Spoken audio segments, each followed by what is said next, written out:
2024 is the final battle.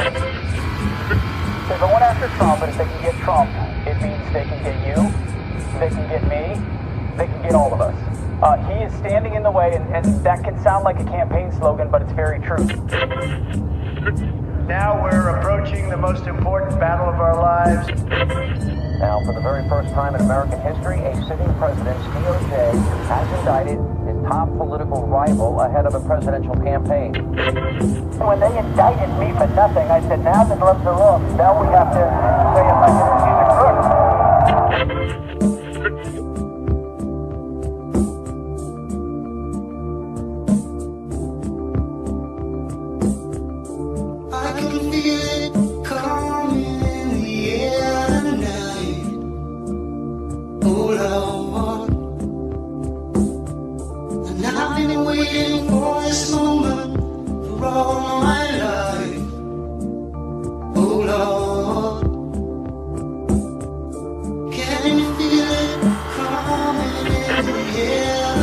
Now we're approaching the most important battle of our lives.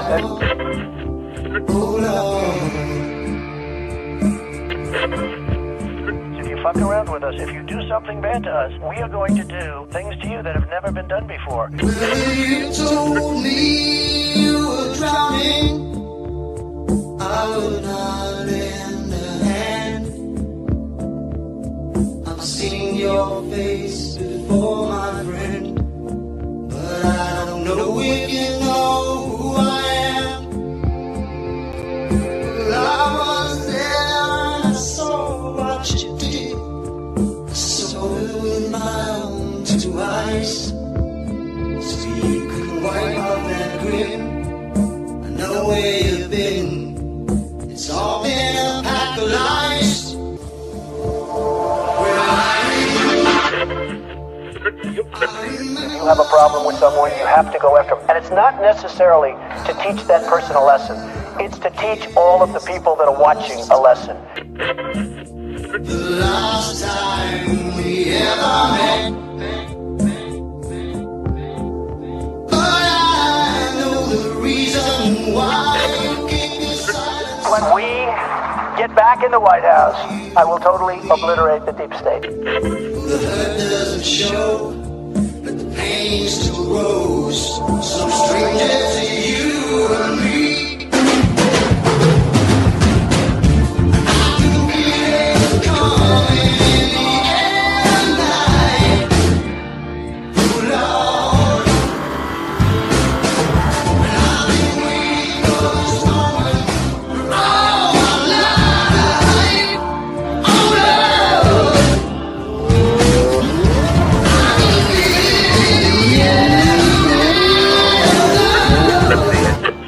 When we get back power, I don't really want to have peace with these people who did this to us and are continuing to do this to us. We have to turn the tables on them, give them a dose of their own medicine, and then we can even the playing field, and then we can discuss unity.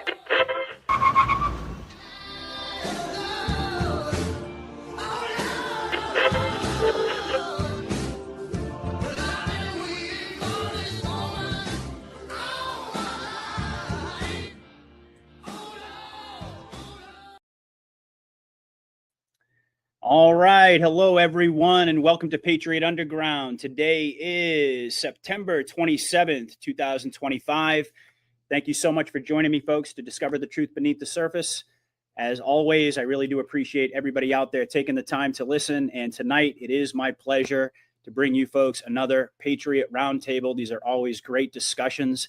And I have an amazing panel put together tonight for what I hope is going to be an absolutely fantastic episode. So let me just go ahead and dive right in tonight and introduce my guests in no particular order because I love them all and they are all great friends of mine. Most of them are old friends. One is a new friend, but she's absolutely amazing. I'm going to introduce her in just a moment. So let's start off tonight with my good friend, Will.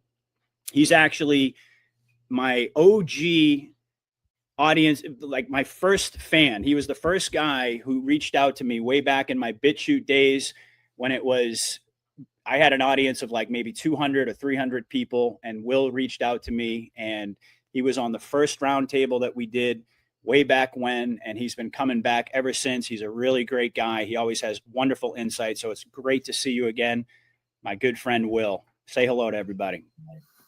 Well, hello, everybody. And it's a pleasure to be here as always. And I'll input my little 2 cents worth as I see it spiritually or from biblical perspective, as you know. And other than that, I will be learning.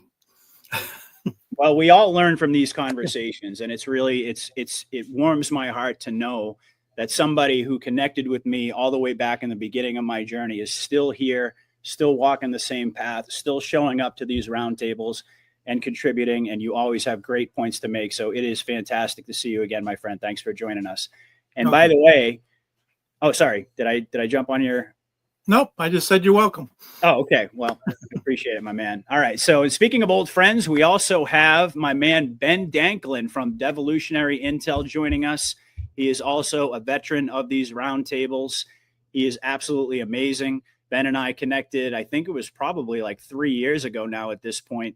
Not too long, really, after I kind of got my show up and running and I got these Patriot roundtables established. Ben has been coming back, and he always has great insights, great videos to share, and it's wonderful to welcome him back tonight. So let me bring Brent. Excuse me. Let me bring Ben onto the stage. All right, sorry about that.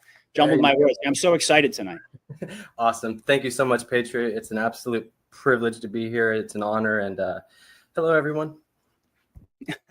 Well, it's great to see you, Ben. And I have to say that he's behind the scenes shared some personal details about his life and becoming a father. And we've really had a great connection. And I really do value your friendship, my friend. And how is the little guy? I have to ask.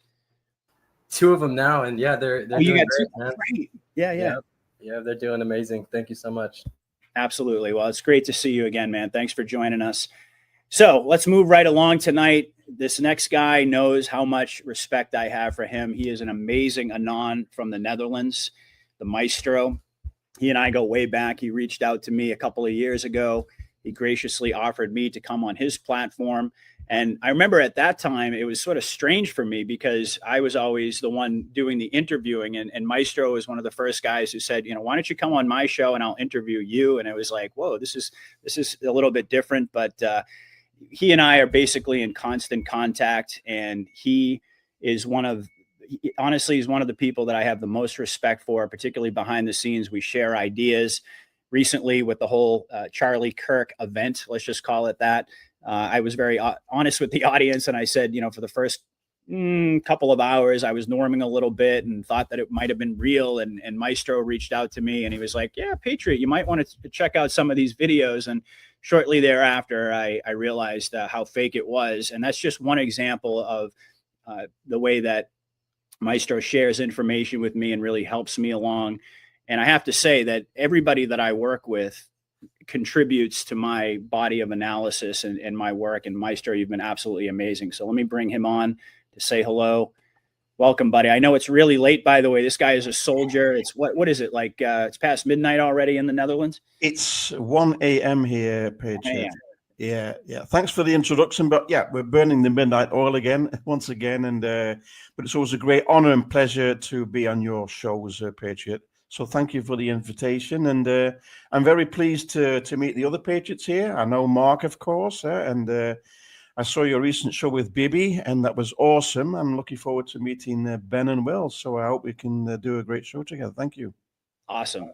And it just goes to show the dedication. I mean, not many people would show up to a roundtable at 1 o'clock in the morning and burn the midnight oil just to be a part of this conversation and sharing it with his audience over in Europe. I already saw in the chat, we've got people from the Netherlands. We've got people from Belgium.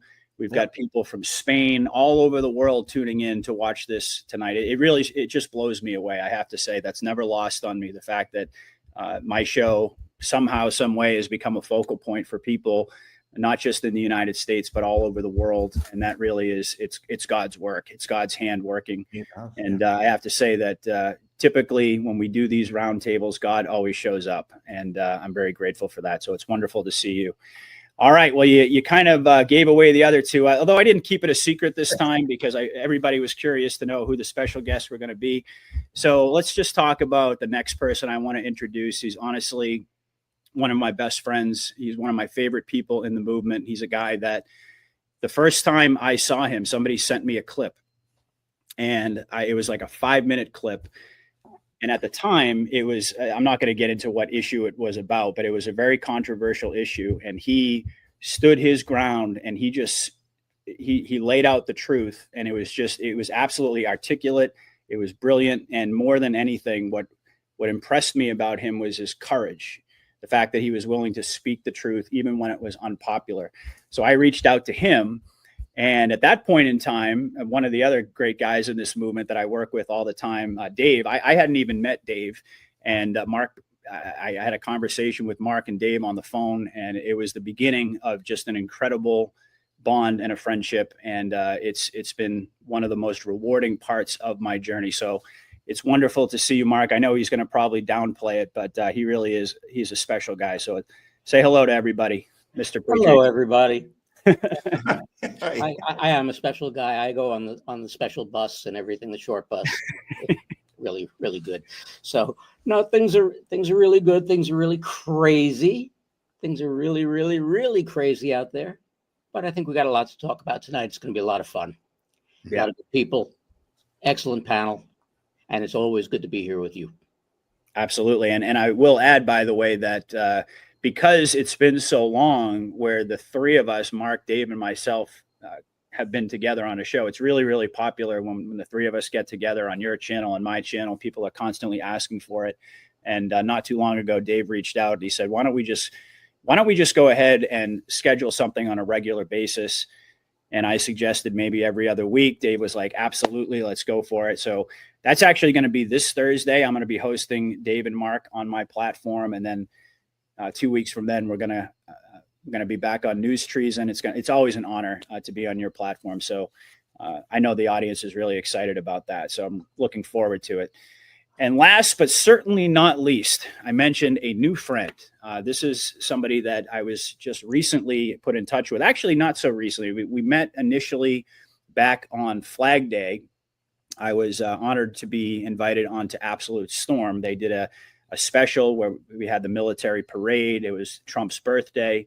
And I had no idea who was going to be on the show. And I just so happened to be introduced to this person, and she blew me away. I mean, she was just absolutely amazing. And she's actually the host of her own show, which is gaining a lot of traction, and for good reason, Doses of Deception. So if you guys aren't following BB McGuire on Rumble, you really, really need to be following her. She's absolutely incredible, a registered nurse, and she has dedicated herself to red pilling her audience on all things, really primarily pertaining to big pharma, because that's her area of expertise. But she is a true Anon. She's coming up to speed. She calls herself a Q baby, which I think is kind of funny, but she's coming up to speed really, really fast. She's a regular on Absolute Storm, which of course is widely considered to be the best one of, if not the best Q shows out there. And so it's really wonderful to have connected with her. She had me on her platform a couple of weeks ago, and I was anxious to return the favor. So everybody, please welcome BB McGuire. You're on mute, baby. Hi, BB. I'm going to start the show with $5 in a mute jar. That's just perfect. This is perfect. Thanks for having me. I'm excited to be on here with all of you guys, and I think it's going to be a great discussion. Thank you again. Absolutely. Well, thank you for joining us and for making our panel much more attractive to look at. I really appreciate that as well. BB is amazing, and like you can see, folks, we have just a great group of Anons here tonight. This platform, this format, I should say, started out way back in the day. It was just all audience members. And I kind of missed that, to be honest with you. But as time went on, people kind of dropped off and haven't really been able to generate as much interest amongst the audience. So I started to weave in people that I work with, other Anons, to kind of balance things out and have it be sort of a hybrid between audience members and podcasters and Anons. So, and we do have that here tonight. And I just wanted to mention that in case anybody out there is interested in joining being a part of a show like this, you can certainly let me know. There's plenty of ways you can get in touch with me and let me know. I always welcome new people, new perspectives. So hopefully this is going to be an excellent show tonight. Once again, it's a pleasure to welcome all of you. I just want to thank everybody out there for tuning in. We got more and more people pouring into the audience tonight. I just want to say thank you for spending your Saturday evening with us. And we're going to provide a wide variety of analysis. We're going to unpack, as I put in the description of the video tonight, the latest scenes in this scripted movie. So I figured we could just go ahead and get started. And we could begin by going around the horn here and kind of casting a wide net and have everybody provide their 40,000-foot bird's eye view perspective on where we are right now. I mean, here we are at the end of September 2025. We're going into yet another Red October. We have a whole bunch of things to talk about tonight. Mark kind of indicated that. And I know that everybody out there listening is following all of the same events. So it's going to be really interesting to get everybody's perspective. But before we drill into some of the specific topics, I thought we could start there. And we're going to begin with my good friend, Mark. So, Mark, why don't you lay it on us, man? Tell us what's front and center for you right now. We're heading into, like I said, another Red October. And I'm curious to get your perspective on where we find ourselves in the grand trajectory of the operation, as I like to say. I think when you look at things, you look at where we are, you look at all the things that are happening. And the one thing that I guess not everybody, but a lot of people have kind of neglected is the fact that today's the 27th, so what, 3 days, we reached the end of the fiscal year. Mm-hmm. So you've got all of that coming down with the potential shutdown of the government, and you've got Charlie Kirk, and you've got Antifa, and, you know, it's funny because my wife and I use, you're contagious. My wife and I were talking. At least you have dentures. You have an excuse. I don't have one.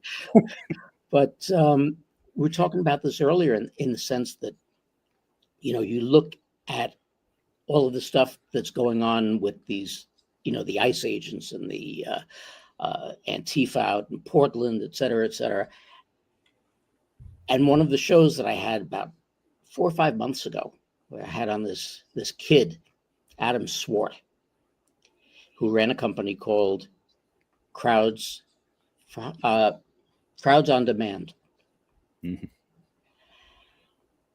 And he was probably the most reviled guest I ever had on the show. I mean, the comments were hysterically unbelievable. But everybody hated him. And, you know, when they realized that a lot of these, you know, we've heard about these protests and riots being funded, and they're paid agitators, et cetera, and then you have somebody comes on, oh yeah, that's my business. You know, wouldn't answer the question about who pays them. But when the LA riots happened, first thing I did was I picked up the phone and I texted him, or any of your people there. I don't know if you heard all the way in Massachusetts, the crickets going off, but absolutely no response. So, there's just so many things that are happening and so many things that are coming to fruition. There's the Charlie Kirk hoax and all of the things. And again, I guess I'm tainted and in the way that I look at things because of what I did for a living and because of the fact that I'm in New York. You know, that's enough to kill your hopes and dreams right there.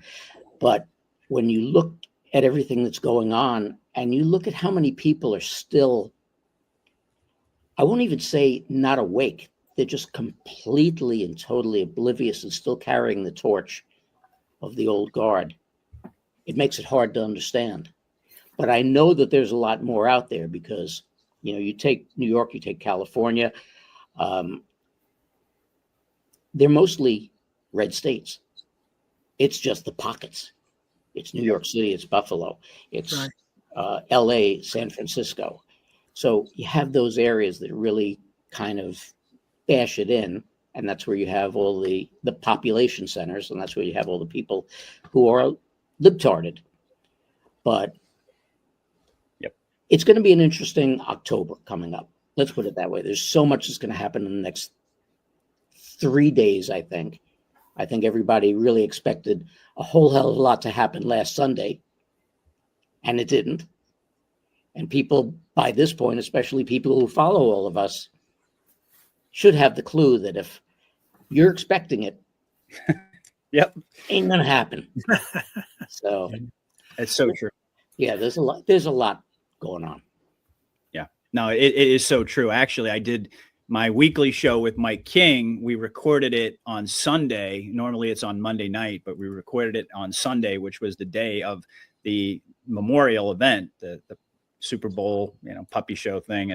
And we were speculating about it. And I said exactly that because it hadn't even started. It was scheduled to start like 2 hours after we sat down to record. And I just said, Mike, every time we get excited, every time we build up our expectations, just like when we saw the riots in LA and we had the Marines move in from Camp Pendleton and we were matching it up with the Q drops and you're like, holy crap. And everybody was saying, oh, I feel really precipice-y right now. We're getting all excited.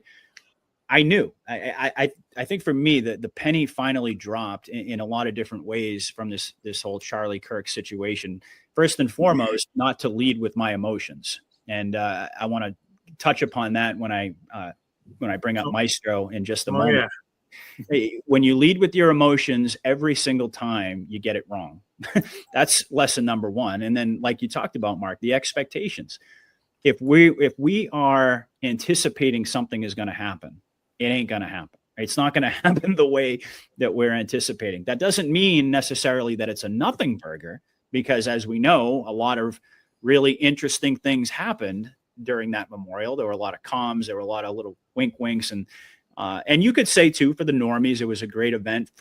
People were praising God, and there was this really powerful energy. But something else that I just really quickly want to touch upon, which you sort of alluded to there, is at this point, after so many years of going through these endless psyops, you kind of get, it's almost like you compare it to a group of Marines who show up and on the battlefield for the first time, and they go through their first couple of battles, they survive. And it's almost like in the back of their mind, they think that the war is going to be over soon. And then you compare that to like their second, third, fourth, fifth tour of duty. After a while, you start to get battle hardened. And for us, sometimes that takes the form of being a little bit cynical about events.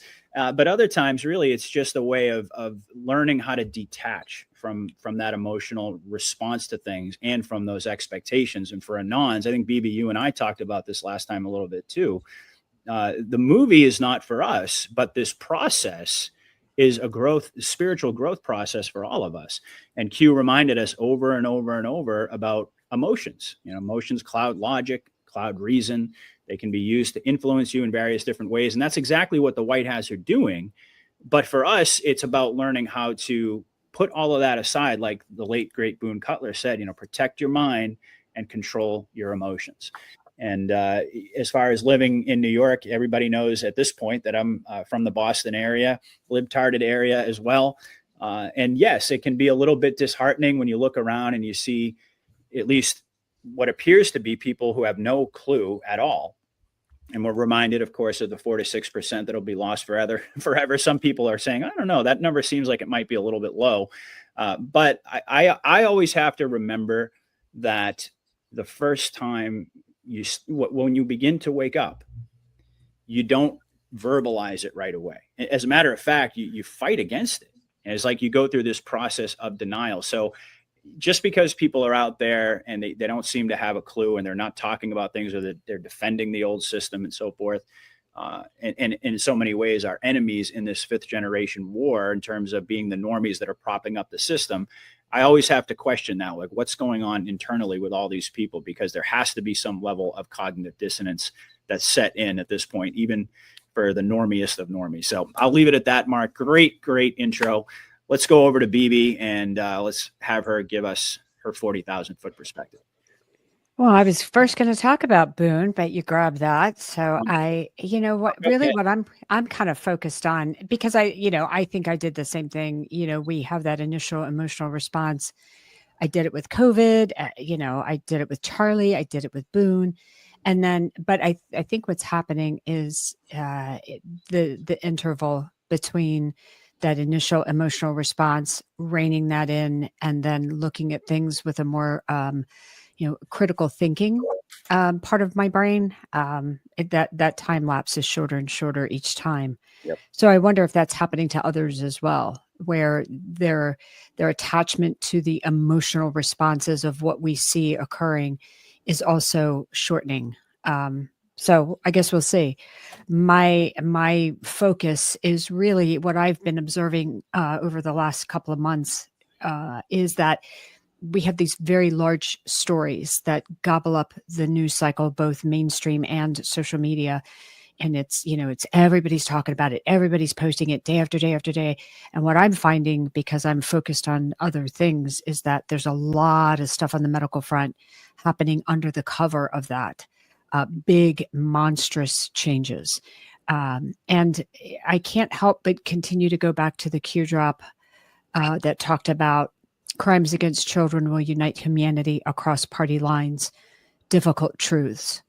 Yep. And I believe that is going to ultimately be revealed in what has been occurring to the entire population, regardless of age, race, political affiliation, religious belief, is vaccine injuries, and also the associated chronic disease that goes along with that. Now, in addition to that, we have, big food conspiring with big pharma, with legislators. We have this whole conglomerate coming together to weaken us and make us dependent so we will never challenge their authority. And I think that's what the big picture for me is. Awesome. Absolutely. I couldn't agree with you more. And you and I touched upon this last time. Every time this subject comes up of crimes against children will unite humanity across party lines, I always think of the shot heard around the world. And I also remember the Q drop that told us, or probably multiple ones that told us, that double meanings exist. And there's been a lot of speculation about that. The shot heard around the world, some people are saying it was the Charlie Kirk thing. But there are other folks who have speculated that the shot heard around the world is exactly what you're talking about. And the crimes against children, you and I discussed that there is a certain element of disconnect that can happen with a wide portion of the population when they hear about these horrific things that happen on Epstein Island and all of this satanic evil. For some people, it's going to have that effect, but for other people, some have speculated that they might, in a sense, be able to somewhat distance themselves from that because they didn't have that personal experience. And what you're talking about, and by the way, for all of us, everybody on this screen, that's not true. Everybody in this audience, that's not true. But for your average normie out there, it may be. And you have to think about this from the military's perspective, is that whatever it is that's going to unite all of humanity across party lines, it has to be something that touches and affects everybody. And no doubt, the crimes against children in the form of these bioweapons, really, I hesitate to call them even vaccines, is something that has reached everybody all over the world. Parents, people who don't have kids, like you mentioned, people of every walk of life have been affected by this. And that really is the tip of a much larger iceberg, as you indicated. So that's a great topic. And a little bit later, of course, everybody knows the big news about Tylenol being linked to regression and amplifying the loss of glutathione. And Bibi's going to talk about that. She's going to give us her expertise. She actually has a slideshow put together. It's going to be fantastic. This is what I mean. Everybody needs to follow Bibi, because as far as the health stuff, you're not going to get any better analysis out there. So thank you so much, Bibi. All right, let's move over to my good friend Maestro. Give us your 40,000 foot view, my man.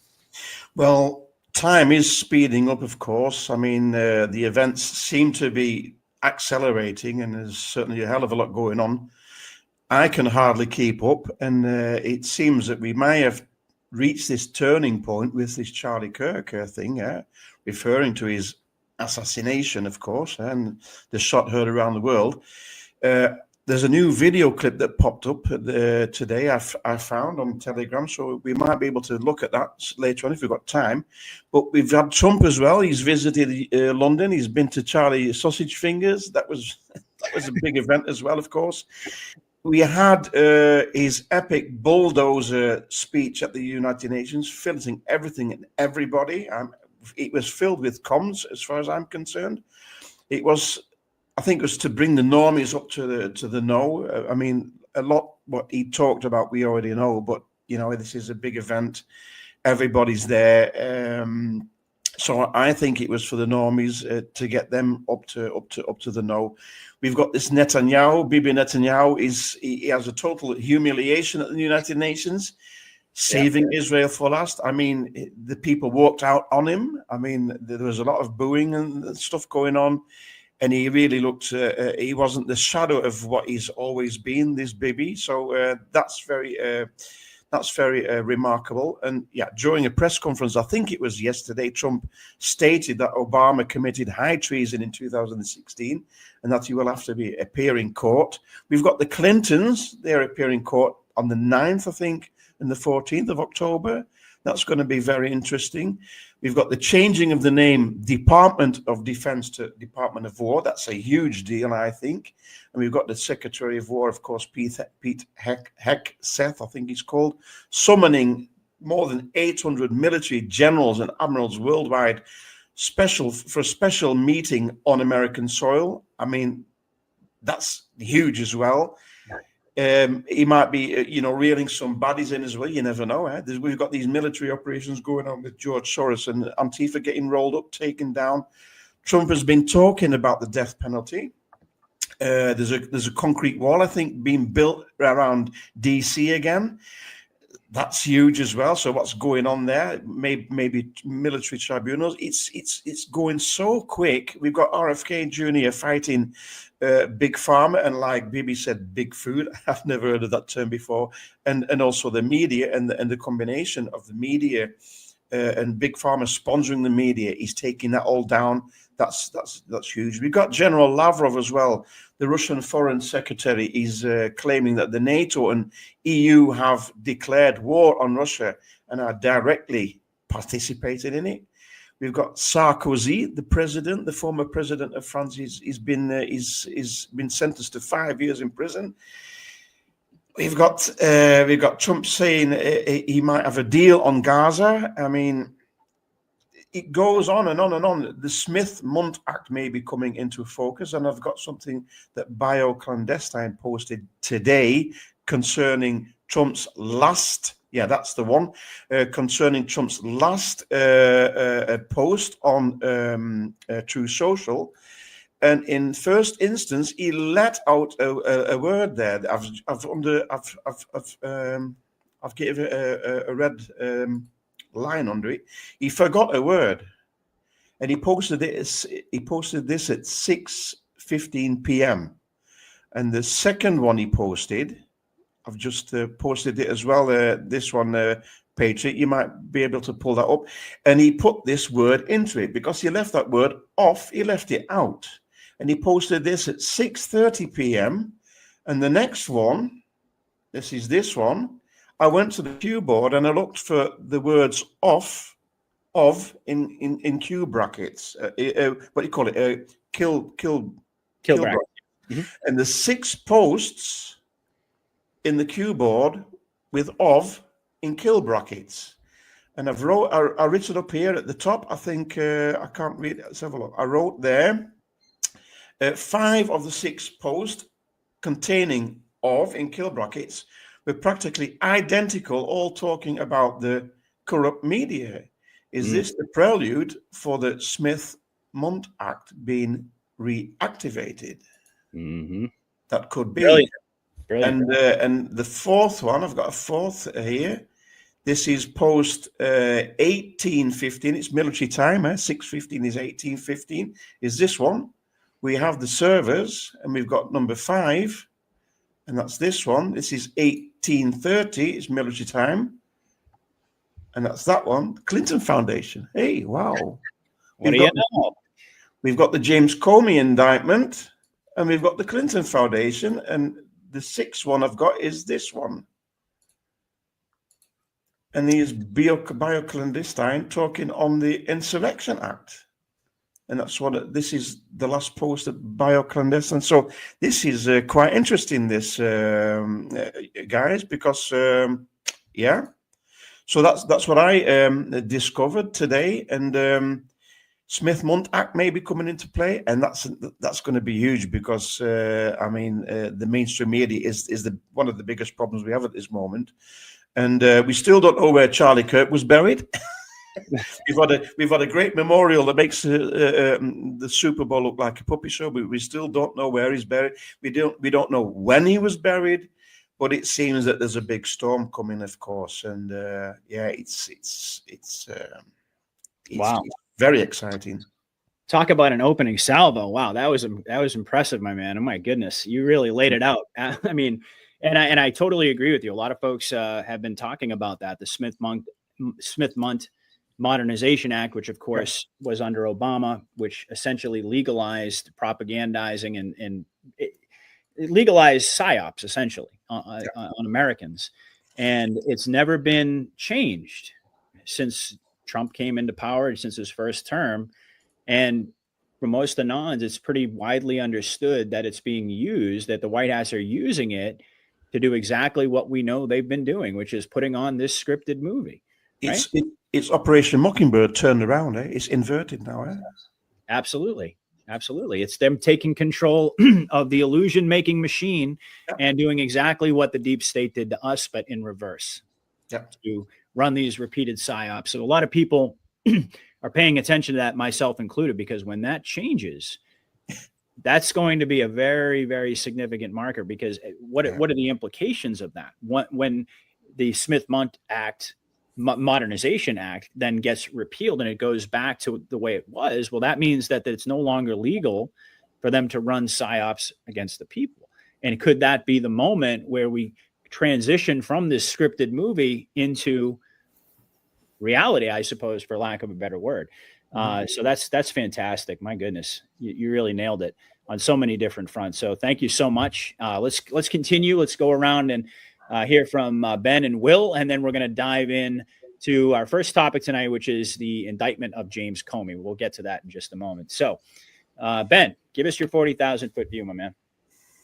Yes, sir. I would just say we're just living in absolutely historic times, and it's really upsetting that some people just don't see it or just don't appreciate it. But I feel that the White Hats, they have it all planned out to where, by the end of this, they're going to have, that 94% of the people's attention.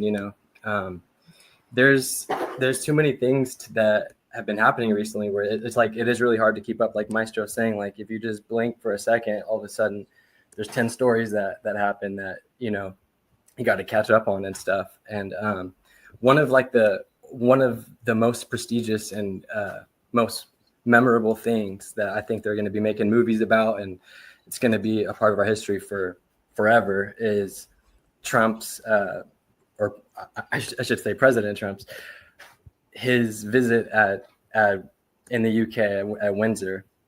And just so many comms, just like Maestro was saying, it's ridiculous. You can't make this stuff up. And whether or not it was AI or not, that doesn't really matter. It's the signal of what they were showing to the people in this movie that we're watching. And it was just one of the most prestigious things ever, because no other foreign leader was ever given that opportunity twice. And it was like a capitulation tour, but on steroids. And to those that can read between the lines, it was the dethroning ceremony of the grandest nature. He's only, just for the fact that the royal carriage took him to Windsor, which is the residence, and not Buckingham Palace, just is this absolutely huge statement right there. And even the troops saluted him. He inspected the troops, and it was just it was like he was presented as like a king of kings in a way, or like a supreme leader or something. Like, it was above and beyond just just something that an anon would want to see at this point in this war. It's and I believe that's just the precursor, just to get us ready for what's to come. Because when you think about how many decades that it took to get humanity under the spell, I believe that it can be reversed exponentially faster depending on the magnitude of the events that reverse it. And so those same exact events that can shift humanity a lot quicker are the ones that I believe we're going to see, because the storm is upon us, And other than that, yeah, I'll just leave it at that. Awesome. Yeah, I mean, that was incredible. Maestro mentioned the recent trip there, and you're right. So many things are happening though, and it was a reminder as Maestro was going through this whole litany of events that, my goodness, if you blink, you miss something, and it's impossible to cover everything on one show. And that's one of the reasons why I like to have a panel of people together and to ask this question, because we cover a lot more ground that way. But yeah, it was very reminiscent for me of the capitulation tour back in 2017. And as you put it, kind of on steroids at this point, like a reprise of that to remind us. And let's not forget that Trump, not too long ago, indicated that we are entering a new phase of the operation. Remember, we put out that post, and he used the metaphor of the patient's been healed, or the patient is healing. The operation was successful, and now we move into the next phases, or something along those lines. I'm paraphrasing, but he always tips us off and lets us know. But yeah, absolutely. And I think it was you, Meister, who sent me the picture of King Charles with the dates behind him on the chair. And I did. The end date was 2017. Yeah, I did. 2017. Yeah. So here we go. Yeah. Amazing. All right. Great overview, Ben. Let's go over to Will, and then we'll dive in and we'll talk a little bit about James Comey and his indictment. Very interesting. Go ahead. Okay. Really, everything that's been happening. How long has this been now? Patriot, 4 years. More than that. More than that, but I mean, you and I, that we've known each other. Yeah. All the events that's been happening, and then culminating with the quote unquote Charlie Kirk assassination. I think what we've learned is, because I've been hearing it more and more, is emotion and how we respond out of emotion, and how we should. It's in the Q posts. And the point I want to make is that's biblical. And we hear that a lot too. Everything's biblical, and it's very true. But if you look in Colossians 3:5, okay, and I don't know the new guest there, I don't know if you know what I do, but I study in the ancient Greek, and I extract out of the ancient Greek what God's word says in the New Testament. And it's much more full and colorful, and even sometimes corrects what our modern English translations leave out. But in Colossians 3:5, I'm going to give you what the Greek is saying. Therefore, always regard as dead the parts of human function that are upon the physical earth. And then it lists a number of things. If you go look it up, you can see what the translation says. But the third one in the translations say passion. The Greek word is pathos. And what it really means is emotion. It's talking about, the actual definition is emotions not guided by God. Okay? Those are emotions of our own. And we have them. We all have them. We're all guilty. But what I think has been highlighted so much, especially culminating in the Charlie Kirk assassination, is how what that scripture is saying is we should be considering those things dead. It's okay, we're human, but we're learning, and it's kind of gone by the wayside somewhat. Patriot, a lot of discussion in the past was about ascension and where we're going through all of this and what ascension means. Real quick, ascension isn't up, ascension is within. We're going deeper within ourselves, and this emotions is part of that. It's a huge part of our ascension, which is ascension within, which what is within is God, is the divine, who we are one with. And the Charlie Kirk assassination movie, whatever, however you want to relate to it, has really brought that right to the top. And because we're talking about it, it's very encouraging for me because I see that there, and it's always been a concern. We're recognizing it now. It's a big step in our ascension, however you want to think that is, but our becoming one. We are one with the divine. We don't realize it, but we are. But as the scripture says, consider those things dead. What it's talking about is Christ came to bring us back to what God intended from the beginning for mankind. And that's done. But we don't always live it because we don't believe it, or we don't understand it, or we've been deceived.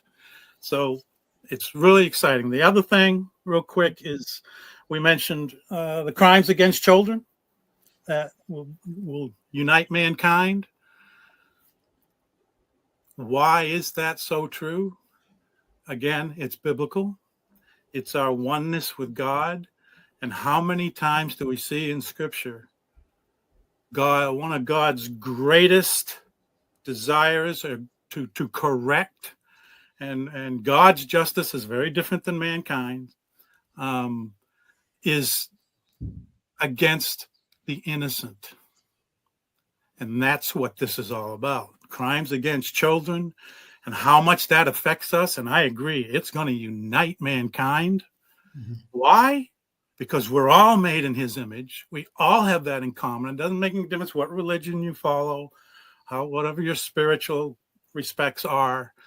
We all are united in this because that is one of God's biggest things he says he's going to take care of.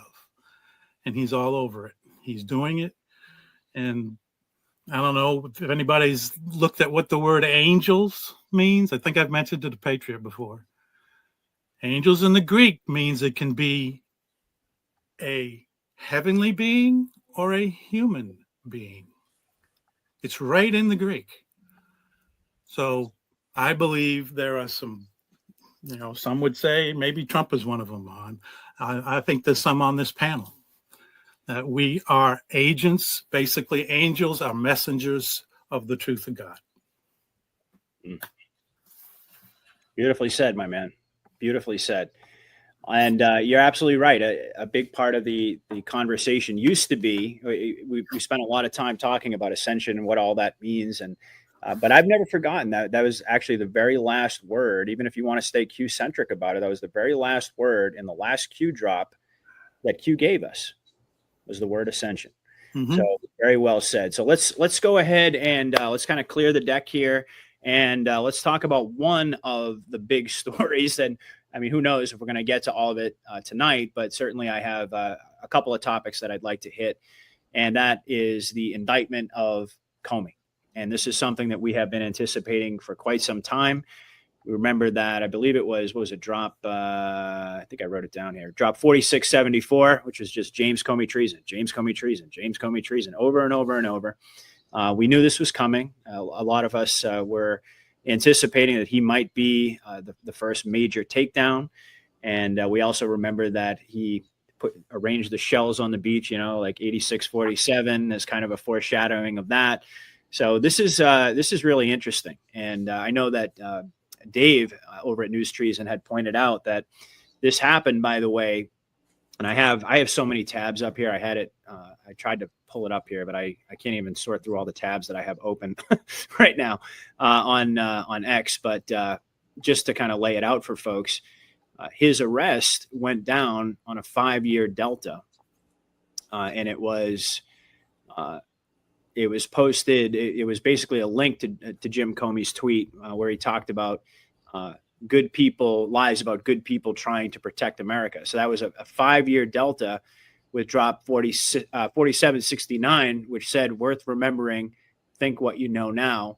And again, to the day, 5 years later, James Comey was finally indicted. And of course, we had General Flynn comment on it. I mean, I did some posts on this as well. I could bring all this stuff up, but just in the interest of time, just to kind of lay it out for folks, I want to have my audience give us their thoughts on this and what you think this indicates as we move into this next phase of the operation. So let's go back to Mark. We'll kind of just go around the horn and get everybody's take. Tell us what your thoughts were when you heard that good old Comey, who a lot of people think might be a white hat. I don't know if you have that perspective, but certainly that's been thrown around. I know my good friend Mike King is very much of that opinion. Patrick Gunnels has made that case pretty adamantly. And I have to say that I'm somewhat persuaded that could be the case. But nevertheless, my man, give us your thoughts. Well, you gotta remember the old, what makes good movie? Good actors. Yep. Okay. Indeed. Everybody's playing a part because we don't know who's real. We don't know who's an actor, who's wearing a mask, who's AI, et cetera, et cetera, et cetera. But the arrest of Comey is I guess, for lack of a better phrase, the trigger point that you would use to start getting into the expose of the Democrats stealing elections and fixing elections. And as we use as an opener all the time, that's treason. Yep. Okay, that's treason. That's treason. Well, facts being what they are, and let's not forget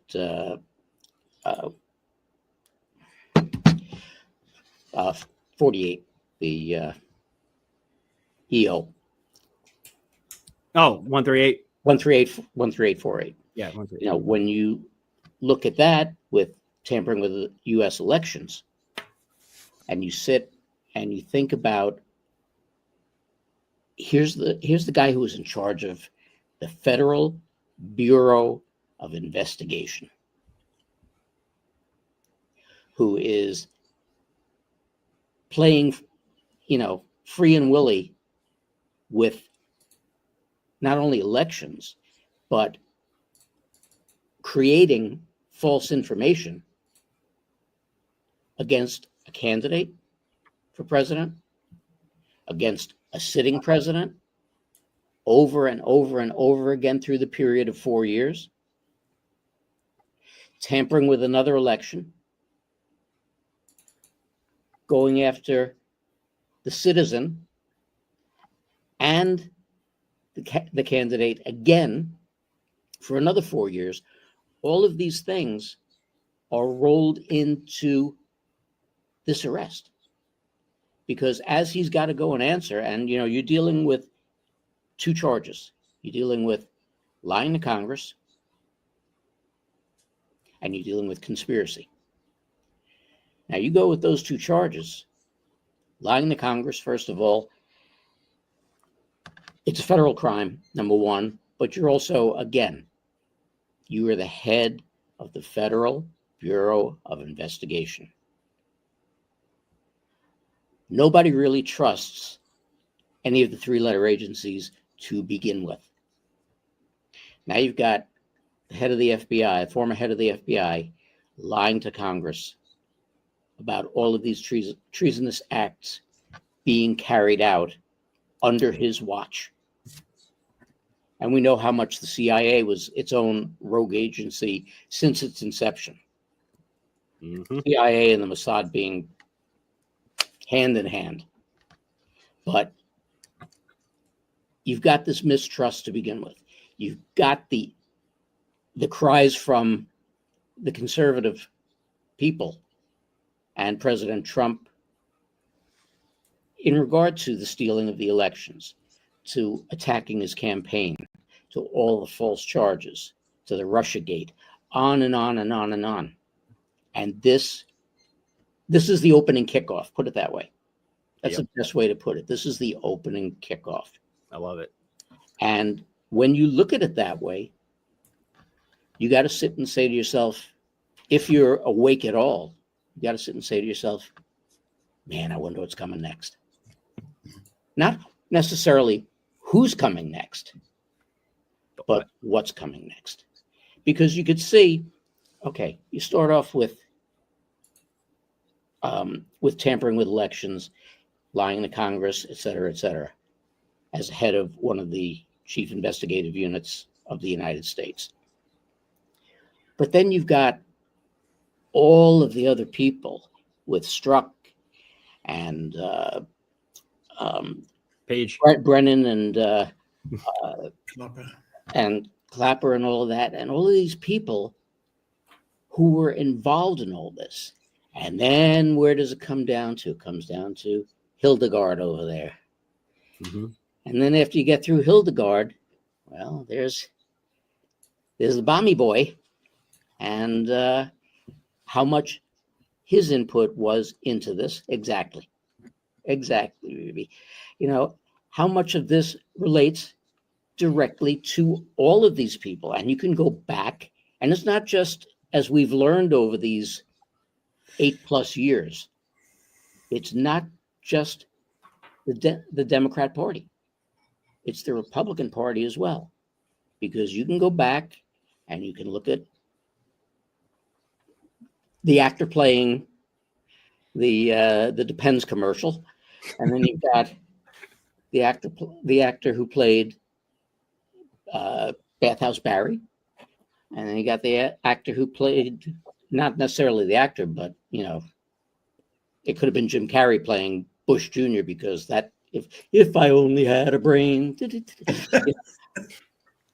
And then you go back to Clinton and all the evil there, all the people who got knocked off there. So all of these things are going to come out, including Bush Sr., his connections, and you go back and you go back and you go back. Really, you can go back before the Kennedy attempted assassination. But if you really, really look at it from a whole, all of this goes back to LBJ. And everything moves forward from there. So this is really, while the left is screaming, you know, where's the Epstein list? Where's the Epstein list? You know, be careful what you wish for, you just may get it. But while they're screaming for that, he gets arrested. They're all screaming about the fact that we're weaponizing the Justice Department. Okay, you've already set that precedent, so shut your face. You know, let's just go with it right there. And then you move on to all it's the old phrase, crap flows downhill. And these people are now at the bottom of the hill. So it's going to get very, very interesting. Like I said, this is the opening kickoff. I can't wait to see the rest of the game.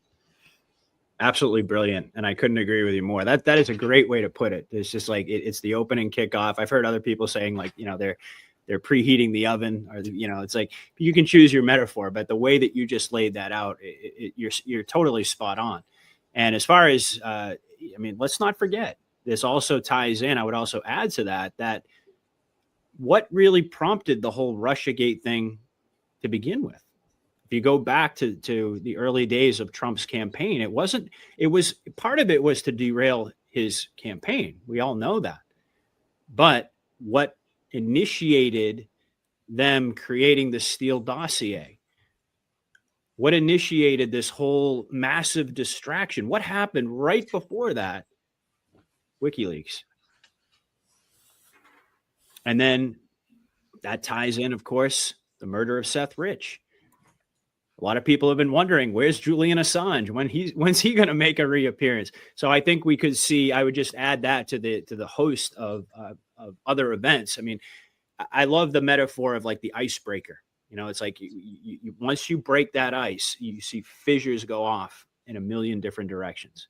And that is when the entire house of cards comes crumbling down. And you know that I'm not the type of person who likes to give his opinion. Okay, I love my journalistic integrity and I try to stick with that. But my opinion on this has been that the action really started back in 2011 or 2012. Agreed. When they essentially put a gun to Obama's ears and said that, you know, you're going to cooperate with this. And thus, in turn, yep, the Smith-Mundt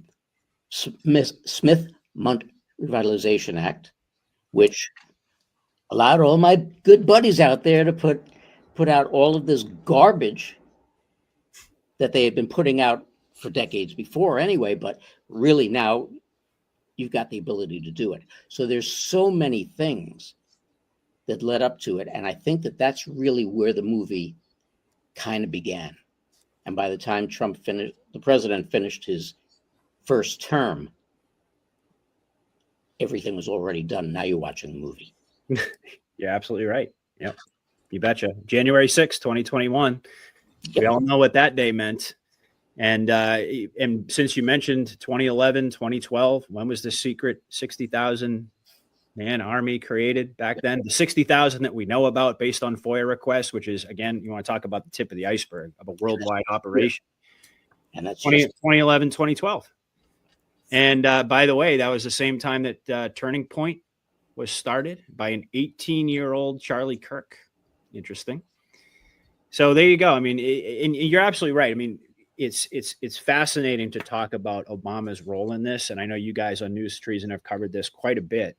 But when he modernized the Smith-Mundt Act, of course, everybody took that to mean, oh, well, this is just a way that the left a tool that they can use to propagandize and to lie and so forth, never thinking that it could have been, it probably was the White Hats who had him do that in the first place because of what they had planned in this operation. So absolutely amazing, Mark, as usual. All right, Bibi, let's go over to you. What are your thoughts on Comey? Well, so I'm on the fence. I don't like to label white hat, black hat, because so much is unknown, right? But I like to just watch the board. And one of the things that helps me kind of see it a little clearly is that simple saying, if it's over the top, it's probably an op. And just looking at his behavior, his posts, they're just over the top ridiculous. Seashells in the sand, going on and on about Taylor Swift. I mean, that whole thing was ridiculous. I think that he's our guy. And, but then again, I also rely on the Q drops to tell us, who do we watch? We watch, Catherine Herridge is one of them that is specifically noted in the Q drops. And she posted, based on my 2 decades covering FBI Justice Department, a thin indictment suggests a holding charge with the potential of a more complex superseding indictment that adds more charges. This is not only possible, but plausible in Comey's case based on the recently declassified FBI investigations leak via FBI Director Cash, codenamed Arctic Haze. The Arctic Haze records reveal several FBI senior leaders and Columbia Law professor Daniel Richman said they coordinated media leaks at Comey's direction. And that media leak thing ties right into what you were saying, Mark, with the Smith-Mundt Act, right? And it's James Rybicki, James Baker, Andrew McCabe, Daniel Richmond. So I think there's more to come. Whether or not, a major superseding indictment comes along, we'll see. Or is this, again, the icebreaker to bring on the rest of it? And when I think about how they got started with the whole Russiagate thing, the leaking initially, and it's Russia. And that's what weaponized the justice system. And that's what set all these precedents. So if Comey's our guy, then he just set all of that in motion so that, Trump could spend the last 4 years being put upon by a weaponized justice system. So then when it comes time for us to take care of business, those precedents were set. Spot on. We'll see. Spot on, just like with Obama, right? Mm-hmm. Setting those precedents at a time when nobody could have seen this coming. Yeah, that second term of Obama's was ours. I agree. In my opinion. I agree. And there was a time not too long ago where I would have thought that was just like, I mean, what? Are you kidding? Obama? No way. But it all lines up. It all lines up. And these, when you think about it, if you're the White Hats and you want to set a precedent, but you want to do it covertly, and you want to misdirect everybody in a 5th generation war, you have your guys pose as the enemy, set those precedents, put all those frameworks into place, whether it be Smith-Mundt, whether it be Comey. And by the way, let's not forget this often comes up in discussions about Comey being a white hat as well. He derailed Hillary pretty massively right before the election. And didn't he get started in maybe I may be incorrect, but didn't he get started in SDNY? Yeah. Wasn't that where he started? I don't know if that's where he started, but that's certainly. I remember reading something about where he got his start that I found very interesting. And his daughter was heading up the Epstein investigation. The SDNY comes up multiple times in the drops, being connected to Epstein, being connected to Ukraine, being connected to the Epstein Clinton Foundation. It's a focal point in the drops. I don't know. I don't remember what drop it was, but we all know that one. I can pull it up in just a moment. But let's go to Maestro. Yeah, well, I'm not so. I don't visit X or Twitter. I call it Twitter mostly. I don't visit Twitter so much, so I'm not really up to date on all the details about Comey. But he could be. Of course, he could be a black hat or a white hat. We don't know. How often has Trump said central casting? Central casting. This could also be central casting, of course. But Comey ties into the Russia hoax, the Crossfire hurricane, and also Haiti. Yeah, the FBI was had to look into Haiti after 2010. That ties into the Clinton Foundation. It ties into Epstein. It ties into the Mossad, and Epstein is also the capstone, of course. And saving Israel for last. This fits into Bibi Netanyahu's performance at UN. I mean, how are the masses going to react when they find out, for instance, that Charlie Kirk wasn't murdered? And maybe in witness protection program, and all the other people that are wearing a mask now or pretending to be somebody else. That's what I've been asking myself. How are they going to react when these deceased people all of a sudden turn up and take off their mask? I mean, it's going to shock a lot of people. But Comey, I think, we've got Clinton's coming up 9th and 14th of October court case. So it's going to be very, very exciting. And this could be the first indictment that ignites a lot more. And it's going to be, I think it's going to be drip, drip, drip, flood. There's no question about it. No doubt. No doubt about it.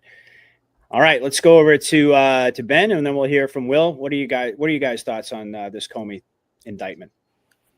Yeah, so obviously there's so many layers that you can look at this, just like Maestro was explaining. And this makes me think of when Q said, what is a keystone? And as we know, Epstein was a keystone in his own way, but obviously Comey is the beginning of the end for a lot of, these people that are involved in this. And regardless if he's a white hat or replaced already, putting the movie to the side for a second, as far as the narrative goes, he wasn't just the FBI director, he was the face of the coup. And as we all know, he pushed the fake Russiagate hoax, he leaked classified memos, he set up patriots like General Flynn, and after all that, now he's indicted. Pretty amazing timing, isn't it? Yeah. I believe it's a signal that the storm we've been waiting for that we're no longer waiting for, and it's here. For years, people said that justice would never come, but this proves the walls are collapsing. The indictment of Comey shows that nobody is untouchable, not the FBI, not the cabal, not even those at the top of the machine. This is the beginning of accountability. The corruption has once seemed invisible. It's being dismantled piece by piece. So everything that is going on right now in regards to that, I'm so excited to see what happens, because 5 years ago, this is what we were dreaming of, Yeah. And just the way that the board is now, just the amount of power that Trump has now, it's just unmatched to just any time in history that I could think of where, someone had this much power. And there's just so much light coming, and I just can't wait to see this all unfold. So Amen, brother. Amen. All right, Will, your thoughts? Yeah, I'm taking a very hard stance. What I mean by that is I'm expecting nothing. one from the Q post to the only way is the military. So are we going to expect anything from the judicial system? I think I'm expecting a big disappointment, and to point towards military having to do everything. But I'm taking that hardline stance with, as you know me, Patriot, hope. But if I'm totally wrong, you can thank me for the result. Well, it's interesting that you mentioned that, because there was a big uproar on X when everybody found out that this guy, Biden Judge Michael Nachmanoff, is overseeing the Comey case. Right. And so General Flynn posted on this, and we all know his role. I think it's very well understood to this audience especially, but Flynn posted on this. Now you know why I say we're one president away from losing our country to communism. And so I posted on this something very similar to what you were saying, because as you know, let's see, did that not show up? Oh, wait a minute. I didn't have that up on the screen. Hold on. I thought that was up on the screen. So let me go back here and let me show everybody's Flynn's post. Now, this is what I was just talking about. This guy. Okay. And everybody's freaking out. Oh my God, he's a Biden judge. We're going to see nothing. It's going to be a nothing burger. It's going to be a major disappointment, et cetera, right? But in line with what you were just saying, Will, and I've been very consistent about this all along, Q told us to think logically that the only way is the military. Right. And I've been saying all along now that I don't believe. Now, again, this is speculative in nature in a sense, because none of us have the script. We don't know whether this is going to play out in the civilian system or whether it's going to eventually switch over to military jurisdiction. Now, to me, it seems pretty clear that it has to, at a certain point, this has to switch over to military jurisdiction, whether even if we're talking about RICO charges, where they can sweep a whole bunch of people up. In the real world, RICO charges can take years and years and years to play out in a civilian setting. Right. And that's not going to be the way that this goes down. Now, what's going to be the actual trigger point where it switches over to military jurisdiction? That is purely speculative. I'm sure we all have some ideas about how that might go down. But this essentially was my post. I said, keep in mind as this trial, because we know this is all just a scene in the movie, especially given what we just laid out about Comey, as this trial moves forward, the end game has always been a military takeover of deep state prosecutions. General Flynn is signaling that we may see the optics of another miscarriage of justice. And then I went on to say that the White Hats need to show the people. Again, you can't tell them, you got to show them how deeply entrenched the two-tier system was by revealing the truth and then simulating how the civilian system is designed to insulate and to protect the elite. And then I went on to close it out by saying, protect your mind. Again, control your emotions. Hat tip to Boone Cutler there. And prepare yourself for the next chapter in exposing something that we've seen all along, really, ever since Trump came in optically for his third term. Judicial tyranny over and over and over as yet another stepping stone to what Anons have long understood is the inevitable. Think about it logically. The only way is the military. So I think that what you're saying there, it's not like, I don't think Will is trying to black pill or anything along those lines, but rather to say, and this goes back to what we were talking about earlier in terms of expectations, right, of how we might see things play out. Yes, there's no doubt that Comey getting indicted is everything that everybody shared tonight in terms of the beginning, like Mark put it, the kickoff, the icebreaker, etc. But I for one do not believe we're going to see this thing play out in the civilian system. And I'm curious if anybody just wants to comment on that before we move on. Well, can I ask a question of the whole panel? Sure. You think it could be possible, because so many other events that we're aware of that the sleepers, the normies, have no idea. You think it could be possible this could be worked out through the judicial system, that behind the scene the military is taken over, where the normies won't know everything, but they could do it through that system, through that kind of covert? It's certainly possible. I mean, we know that the JAGs have been all tapped, right? Mark, you know very well about that. That's been something that's a huge tell right there. The fact that they're activating judge advocate generals, and we're seeing progressively more and more presence of the military, and in particular in terms of prosecutions, in terms of, they've been talking about it in terms of immigration, and now they're kind of talking about it in terms of, well, that now this whole Antifa thing, the domestic terrorism, the military could be involved with those types of prosecutions as well. They're hinting at it. So again, I'll just, we'll just pitch that question. Does anybody want to comment on that, the transition to military jurisdiction? Well, the whole thing has been military jurisdiction.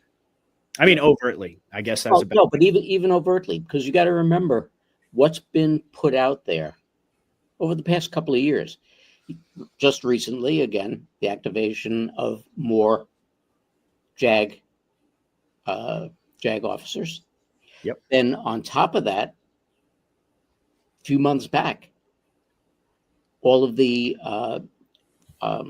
reservists that they brought in and deputized as U.S. Marshals. Yep. Why do you deputize people as U.S. Marshals? There's only one group of people that they can be dealing with, and those are federal criminals. What's Comey? It's a federal criminal. Mm-hmm. So you're going to have a lot of these are going to be, as we've heard all along, and we've been drooling for a long time, military tribunals. And what is Trump and truthing about? Military tribunals, right? Yeah. Anybody else want to pipe in on that? It does tie into what Pete Hegseth has done. He's summoning all these military generals and admirals back worldwide, back to America for this special meeting. So it might tie into all this, what do you call it, martial law thing? Maybe, yeah. I think the Q drops were pretty unambiguous in terms of how this is all going to play out in the end. The steps that we go through to get there, that's anybody's guess. Mm-hmm.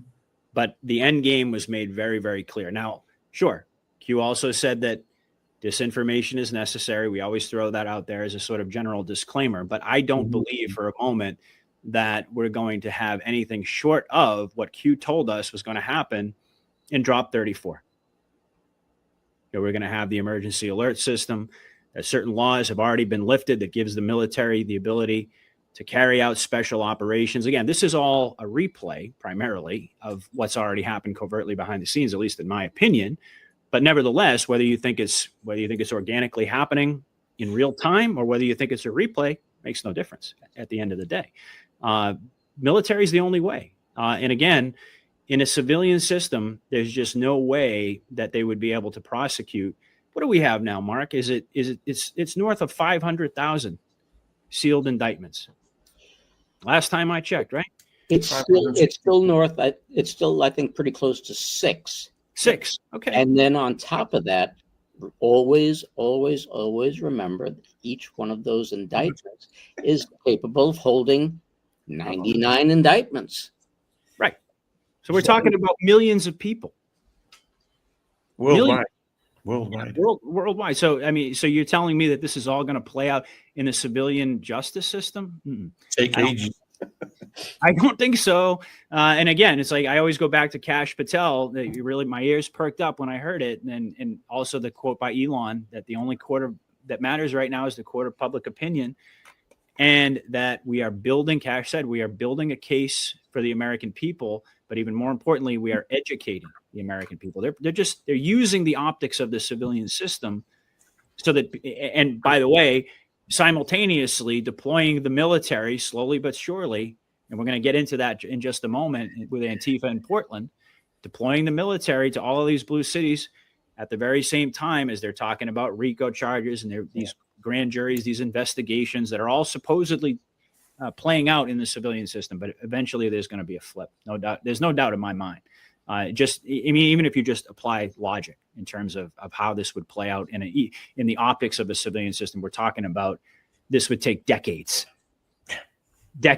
And there's no way, in my humble opinion, that the White Hats are going to go that route. But anyone else want to pipe in on that? And then we'll kind of transition to. I just wanted to add that, thinking about military justice versus, civilian justice. What if all of these indictments and all of the RICO investigations are just simply to gather evidence?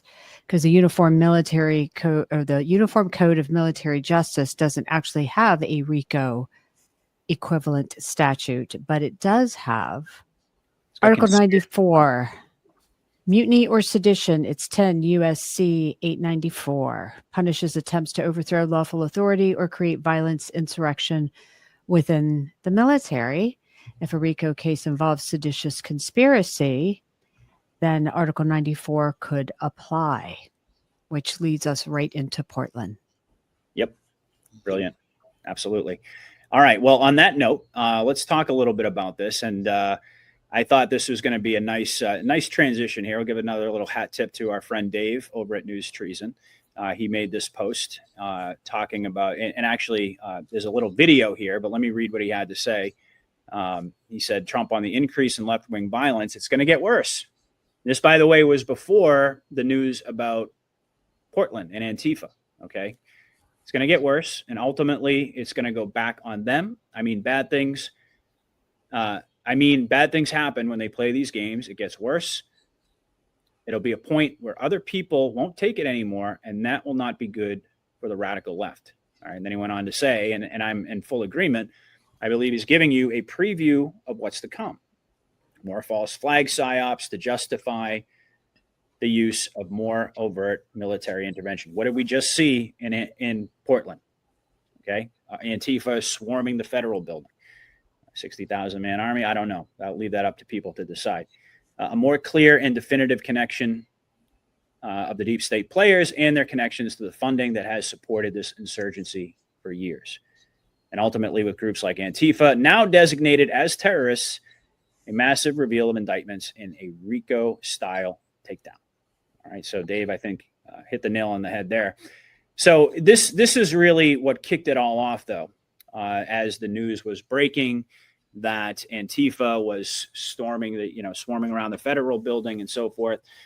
Trump put out this post on Truth Social at the request of Secretary of Homeland Security, Kristi Noem. I am directing Secretary of War, Pete Hegseth, to provide all necessary troops to protect, and listen to this language, war-ravaged Portland. Talking about troops and war. Very interesting.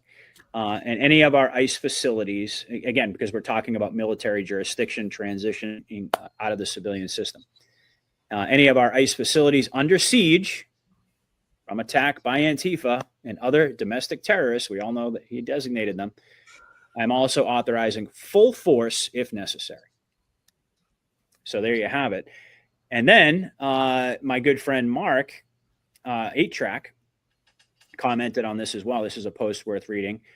This was in response to Stephen Miller saying we're witnessing domestic terrorist sedition against the federal government. The JTTF has been dispatched by the Attorney General pursuant to NSPM-7. All necessary, resources will be utilized. And 8-Track said, this is a big deal, you guys. The newly enacted National Security Presidential Memorandum, NSPM-7, from September 25th, 2025, authorized the Joint Terrorism Task Force to combat domestic terrorism. Then he went on to say, or to ask, did you know Portland opted out of the JTTF participation in 2005 under Mayor Tom Potter? The Joint Terrorism Task Force was established by the FBI in 1980. The FBI has a new boss now. And of course, we already covered the part about what Trump had to say. Troops are the military. That's why I was emphasizing that. Are we approaching insurrection territory? And just one other thing I'll add before we go around the horn here is a post by BioClandestine, yet another one. This was a little bit, like 4 days ago. Hear me out. Antifa is now classified as a domestic terrorist organization. They operate in Democrat-run cities, and they are protected by Democrat policies. Could Antifa be the catalyst that allows Trump to invoke the Insurrection Act and deploy National Guard to Democrat cities nationwide. So this was absolutely huge news, and I thought we could go around the horn and just get everybody's take on it. Why don't we start out? We'll go in reverse this time. We'll start with Will, and then we'll work our way back. Your thoughts? Okay. Yet to be seen. I don't have much of an opinion on it at this point, other than it's going to be revealing. How it plays out is going to be very revealing to both where we are and where everyone paying attention is. Okay, where the military is in this and where everyone that's following that or the sleepers, it's going to be another way for them to measure all the normies and all the patriots, all those that are following, where they stand on how they respond to what it is they're going to do. And I think where they believe we are now, both the normies and the patriots, has determined what they're going to do. They've already determined that based on, I think all along for years, they've been progressing as people woke up and as patriots responded, all with the mindset of avoiding revolution. Yeah, and I just wanted to just add in that it's just like a perfect storm brewing between Trump, designating Antifa as a terrorist group, and the Charlie Kirk thing happening recently, or quote unquote happening, however you want to say it, and just everything else that we've been seeing. It's all connected in a way, and even though it doesn't seem like that, I'm sure that it'll eventually come out that how this is connected. And I am one of the people that believe that Antifa may have been created by the white hats in order to corral the evildoers into like a group. Same thing as BLM, that there's a possibility. I mean, it's hard to know for sure, obviously, but yeah, it's also hard to know if we are watching the 60,000 person army or people from that, just acting. So yeah, I would say people, if you're any people that are near those events or whatever, I wouldn't risk going to check it out. But yeah, other than that, that's just about it. Thank you.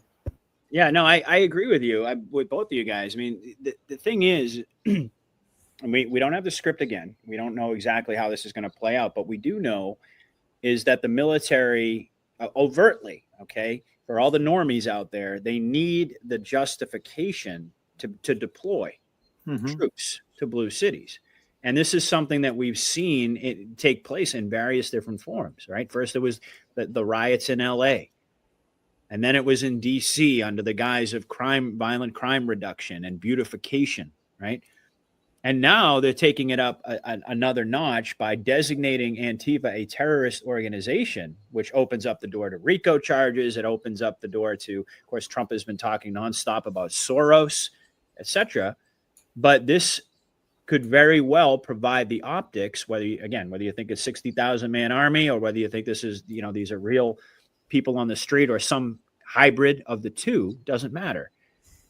This provides the optics of an organized insurrection of a group that has been officially classified as a terrorist organization. So the military has every justification in the eyes of the general public to move in, right? And just like we saw in DC, what happened at first, people were freaking out. Oh my God, Trump is sending in the military, the National Guard to DC. And then a few days later, everybody was celebrating. There were videos all over the internet or people saying, come to my city next.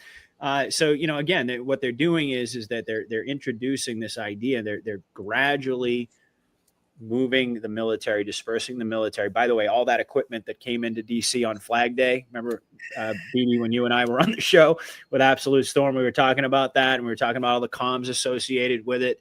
We never saw that military equipment leave, did we? And now, so we're seeing, I believe, the public preparation. This is really what it's all about. But I also think that we're very rapidly going to be leaving the public preparation phase behind, and we're going to get into the real action stages. But I'll leave it at that for now. So let's go to Maestro, and then we'll go over to BB, and then we'll round this segment out with Mark. Well, my question is how Antifa could be so active at this moment, because there's been executive orders been signed to freeze the funds of Black Lives Matter and Antifa. And so my question is, how come it's all of a sudden got so actual again? Because I thought Soros and these organizations the funds were frozen. So how come they just pop up and start getting active again? Because it's a scripted movie. Yeah, I know. You're watching military operatives. Is probably closest to the truth, at least in my opinion. Doesn't mean, like we always say, that it's just like with with January 6th, with all the feds there, and of course that's all coming out as well. It doesn't mean they can't drum up some organic stuff on the streets in the process. Yeah. But you're right. I mean, all of the funding, all of these people have already been put out of business. And Mike King has talked about this incessantly. When you see the optics of this insurrection, you're going to be, and when the White Hats told us you're watching a scripted movie that was pre-planned, and when you go back to 2011, 2012, and you know about the capabilities of military intelligence, the 60,000 man army, on and on and on, all the things we talk about, and then we've beaten over the head for good reason because of moments like this, so people would be able to understand what they were seeing was not real. It's a fiction. And in my view, it doesn't mean that there maybe aren't some clowns out there on the street, some remnants, some low level people that still haven't been swept up, but all the big players are gone at this point. Okay, so they need reason. They need a reason to get them out there, the military, and that's not out. Yeah. Okay. Yeah. All right. Mark, your thoughts? When Donald Trump decided or was asked to run for president, I was really excited about it because here's a guy who's not a politician, and he grew up in the same era that I grew up in. And there were certain things that we grew up with. Now, bearing in mind the fact that this is a movie and we know that this is all being scripted and not in actuality real. My show is called Respect. I chose that name because it's been sorely lost in our society, in global society. Another R that has been extremely sorely lost in society is responsibility. As an engineer, I always go back to the first law of physics, which is every action has an equal and opposite reaction. Yep. Well, when you get out in public and you decide that you're going to take on law enforcement agents, be they local police, be they state police, be they federal agents of any kind, ICE or anything else, number one, you're violating the law. Number two, you take the chance of either getting the crap kicked out of you or, depending how much you escalate it, being shot. Nothing would please me more than to watch them go into Portland, have these jagoffs come out on the street, do what they do, and just one, either National Guard person or one ICE agent, take the butt of the rifle, boom, out cold. You know what happens when you turn on the lights and you have roaches? They all scatter. That's exactly what will happen with these pussies. Yep. Because this is what it is. We have gone through a societal change where you don't spank your kids, you don't yell at your kids, you sit down and you coddle them and you get through to them. Well, you know what? These kids need a good spanking. And it's about time that they learned what responsibility is. You make the conscious decision to act in a certain kind. And if it's negative towards society, you will have a price to pay. Yep. Okay. They drummed up all of this crap on people on J6, knowing that it was completely and totally infiltrated, knowing it was completely and totally false, et cetera, et cetera. But they did it. Why? Because they could. But yet these jerk-offs are out there on an ongoing basis, holding up traffic, trashing police stations, setting things on fire, taking aim at the police and the ICE agents. You had those 3 idiots, I think it was out in LA today, who followed an ICE agent home and posted his address and everything else, putting his family and himself at risk. You know what? Take them. First of all, throw their asses in jail. That's number one. Let them learn what jail is really like. Number two, because the Democrats have to play this game that's gone on for far too long of party politics. Instead of working together for what's best for the American people, and we know that's all play acting too, start doxing them. I know where Chuck Schumer lives. I can give you his address right now and send some people out there. Okay? This is really sick stuff. And people have to learn that every action has an equal and opposite reaction. And if you're going to be a jackass,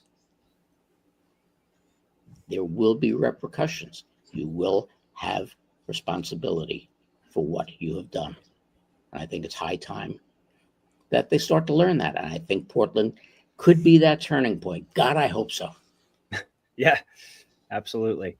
And I don't know if you guys saw this, but I actually got a little bit of a chuckle out of this one. Legendary rapper Ice Cube, his tour bus was bombed by Antifa after they mistook his bus for the ICE authorities. I mean, whether or not that's real, I don't know. I mean, if it is, obviously, I probably shouldn't be laughing, but honestly, this is an example, I think, of what Mark is talking about. These people really do need to be taught a lesson, and they've been enabled for so long. And that's the thing, whether or not you think this is, primarily staged, or whether you think there's an organic element to it, again, doesn't really matter at the end of the day, because we're going to see them get what's coming to them. And ultimately they've been well funded, they've been organized, they've been trained, and ultimately they've been enabled by the deep state politicians for all of these years. But it's already happening. They've arrested a whole bunch of them. I saw one video of a guy who just got lit up with like pepper balls. He took off his shirt and he was just like covered in them. But this is really, it's great to see. And Trump has long campaigned on this. We're going right back to the beginning, that we're going to have law and order. We're going to bring that back to our society. And that's what we so desperately need. And I think that's part of what people get so upset about. Again, going back to what we said about emotions and triggering the emotions in the movie, and being able to, to separate yourself from that, to disengage your emotions, protect your mind, etc.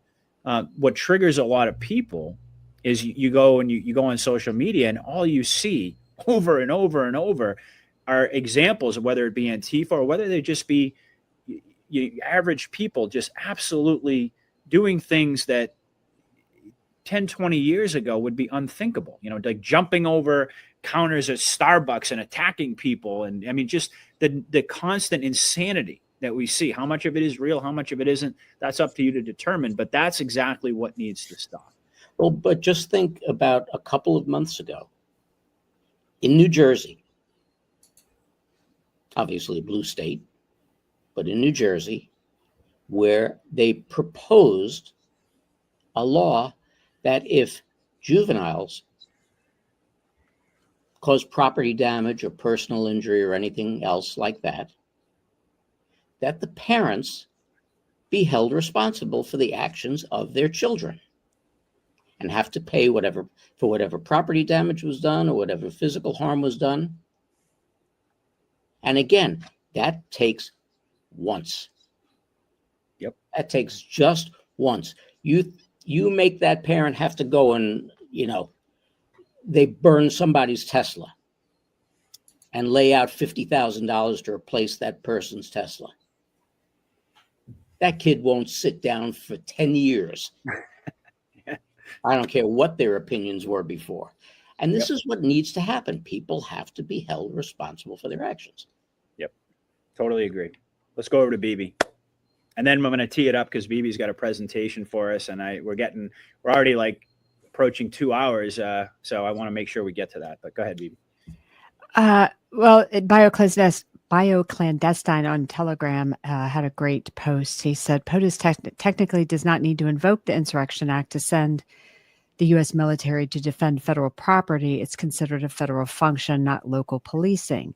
Yep. So you can move the troops, have forces in place preemptively. Then if he chooses to invoke the Insurrection Act, troops will be already in position, which I found interesting. And that NSPM 7, it says that the National Joint Terrorism Task Force and its local offices, collectively known as JTTFs, they are to investigate potential federal crimes related to acts of recruiting or radicalizing persons for the purposes of political violence, terrorism, conspiracy against rights, the violent deprivation of any citizen's rights. They shall also investigate non-governmental organizations and American citizens residing abroad or with close ties to foreign governments, agents, citizens, foundations engaged in violations of FARA. They're supposed to be investigating institutional and individual funders, officers, and employees of these organizations that are responsible for sponsoring and otherwise aiding and abetting the principal actors engaging in criminal conduct. It's a pretty comprehensive NSPM that he's giving these joint terrorism task forces the bandwidth to play. Yep. I couldn't agree more. Absolutely. All right. So I know I see a couple of videos here. Did Ben or Will, did you guys want to add anything to that or Maestro? No, I'm fine. Thank you. Okay. I'm good. Excellent. Maestro, you good? I'm okay. Yeah, thanks. All right. Excellent. Okay. Well, I saw a couple of videos here and I just wanted to make sure I got to everything that people wanted to share. I've posted 2 videos here that they were from the United Nations Trump speech. 2 short videos that I would like to show. The first one is the White House one. The White House covered this speech of Trump and it started exactly on the 17th minute. Oh, okay. Let me pull that up real quick. Hold on. Oh, here it is. The Assembly will hear an address by His Excellency Donald Trump, President of the United States of America. All right. And the second one is the first time that Melania Trump appeared on the screen. And that was quite remarkable as well. So I don't know what's behind that, but you maybe want to pull that one up as well. Energy costs are down. Gasoline prices are down. Grocery prices are down. Mortgage rates are down. And inflation has been defeated. The only thing that's up is the stock market, which just hit a record high. In fact, it hit a record high 48 times. That was remarkable as well, wasn't it? It's something totally off the topic, but Melania was in the screen. She was on screen between 2021 and 2029. So what does that mean? Huh? Wow, very interesting. Is Trump going to? Trump was president from 2021 to 2025. Is there another 4 years coming? Huh? I don't know. We'll have to see. Yeah. We'll have to see. All right. Well, without any further ado, now that we're an hour and 45 minutes in, and then by the way, this has been a fantastic panel. I hope everybody out there is enjoying. We got quite a nice audience tonight. And I know I, for one, am certainly enjoying this conversation, but I've been looking forward to this because I wanted to give Bibi the spotlight here to do what she does best and take us through the big news that on the big pharma front, of course, having to do with the connections of Tylenol to autism. And so just to kind of preface this really quickly, this was an article out of the Daily Caller. Scoop: Tylenol maker privately admitted evidence was getting heavy for autism risk in 2018. And then it goes through the article basically documenting all of this. It was, I believe, I don't think I have it up anymore, but MJ Truth did a nice breakdown of the article. But in essence, the pharmaceutical company Tylenol privately acknowledged the likelihood of an association between its drug, which, by the way, is acetaminophen. It's not just Tylenol, which I'm sure Bibi will talk about. Tylenol is the brand name. And neurodevelopmental disorders like autism in children. 7 years ago, company documents obtained by the Daily Caller show, essentially. The weight of evidence, and then I'll just have this one quote here, and then I'll pitch it over to Bibi and pull up her slideshow. The weight of the evidence is starting to feel heavy to me, said Rachel Weinstein, U.S. Director of Epidemiology for Janssen, the pharmaceutical arm of Johnson & Johnson. In 2018, Johnson & Johnson marketed Tylenol at the time, but in 2023 spun off its consumer products division into a separate. Okay, so then it just kind of goes on from there, but just to highlight how long they knew that this was a major issue. So with that, let me turn it over to you, Bibi, and have you talk about this major development. And again, this is exactly why you need to be following Bibi's channel, because she does this on a weekly basis. She breaks it down better than anybody. Go for it. Oh, you're muted. Grief. Here we go again. Now I'm up $10. Okay. So this is just a small snippet of what I'm going to do on my show on Tuesday. So if you want to go deeper, head over to my channel on Tuesday at 5 p.m. Eastern, Doses of Deception. We're going to go much deeper than what I'm going to show you guys tonight. First thing I'm going to show you is that Donald Trump was talking about autism back in 2012.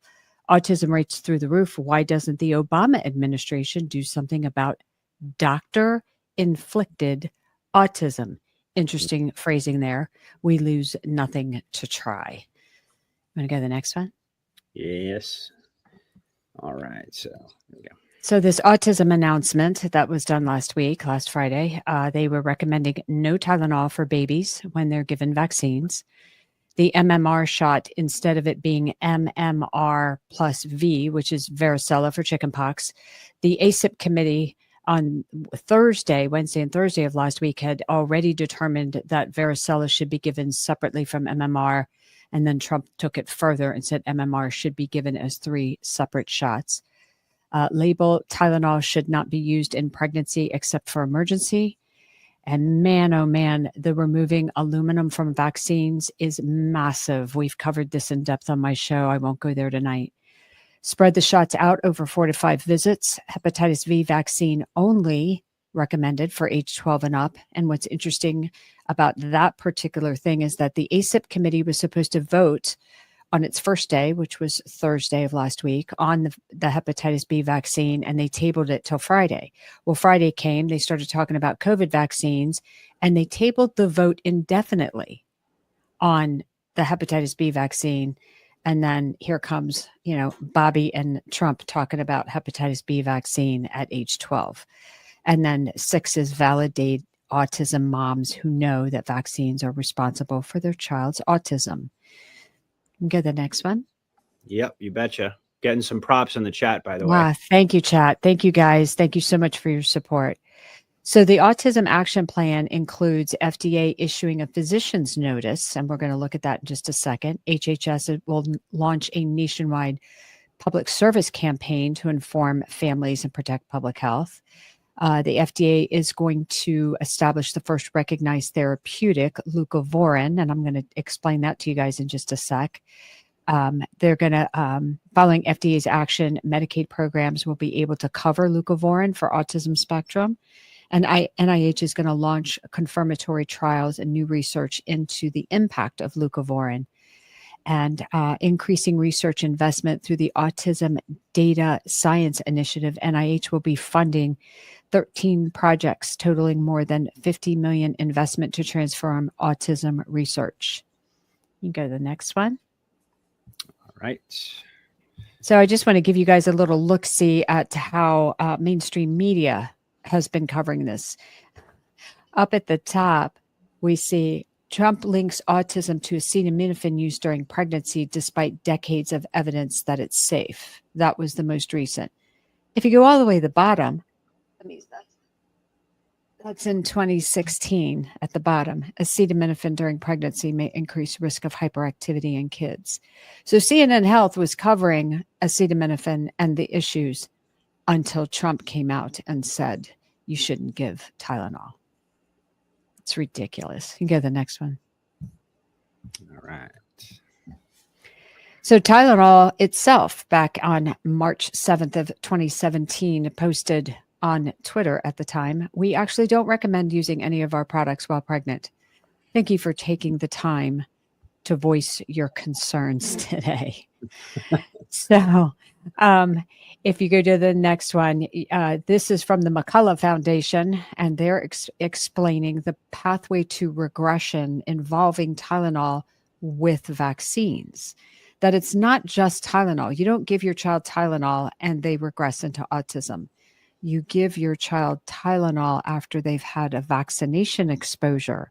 Then the trigger event occurs, fever or seizures. That Tylenol depletes glutathione. I'm going to explain that to you guys in a sec. And that goes to the developmental regression. So just for time's sake, we'll just do the next two and then I'll stop there. Okay, Patriot? Sure. Yeah. And then I'll explain Tylenol. So this is one of the studies that Bobby and Trump were referring to. This is from the Harvard School of Public Health, and this was from August 20th of 2025. Using acetaminophen during pregnancy may increase children's autism and ADHD risk. And I'm going to go through this study more in depth on my show on Tuesday. But if you go to the next slide, this is from, oh my gosh, let me see if I can read this. I'm going to have to I might be able to see if you can can you make it bigger? I don't know. I'm not able to scroll in on this one, unfortunately. I can read it for you if you want. Go ahead and see if you can read it because it's too far away for me. Okay. From the beginning, colleagues and I recently conducted a rigorous review funded by a grant from the NIH of the potential risks of acetaminophen use during pregnancy. We reviewed 46 previously published human studies worldwide. We found evidence of an association between exposure to acetaminophen during pregnancy and increased incidence of neurodevelopmental disorders in children. This association is strongest when acetaminophen is taken for 4 weeks or longer. As we noted in our review, animal studies have independently suggested that prenatal exposure to acetaminophen can adversely affect the developing brain. This biological evidence lends support to the possibility of a causal relationship between prenatal acetaminophen exposure and neurodevelopmental disorders, including autism. Further research is needed to confirm the association and determine causality, but based on existing evidence, I believe that caution about acetaminophen use during pregnancy, especially heavy or prolonged use, is warranted.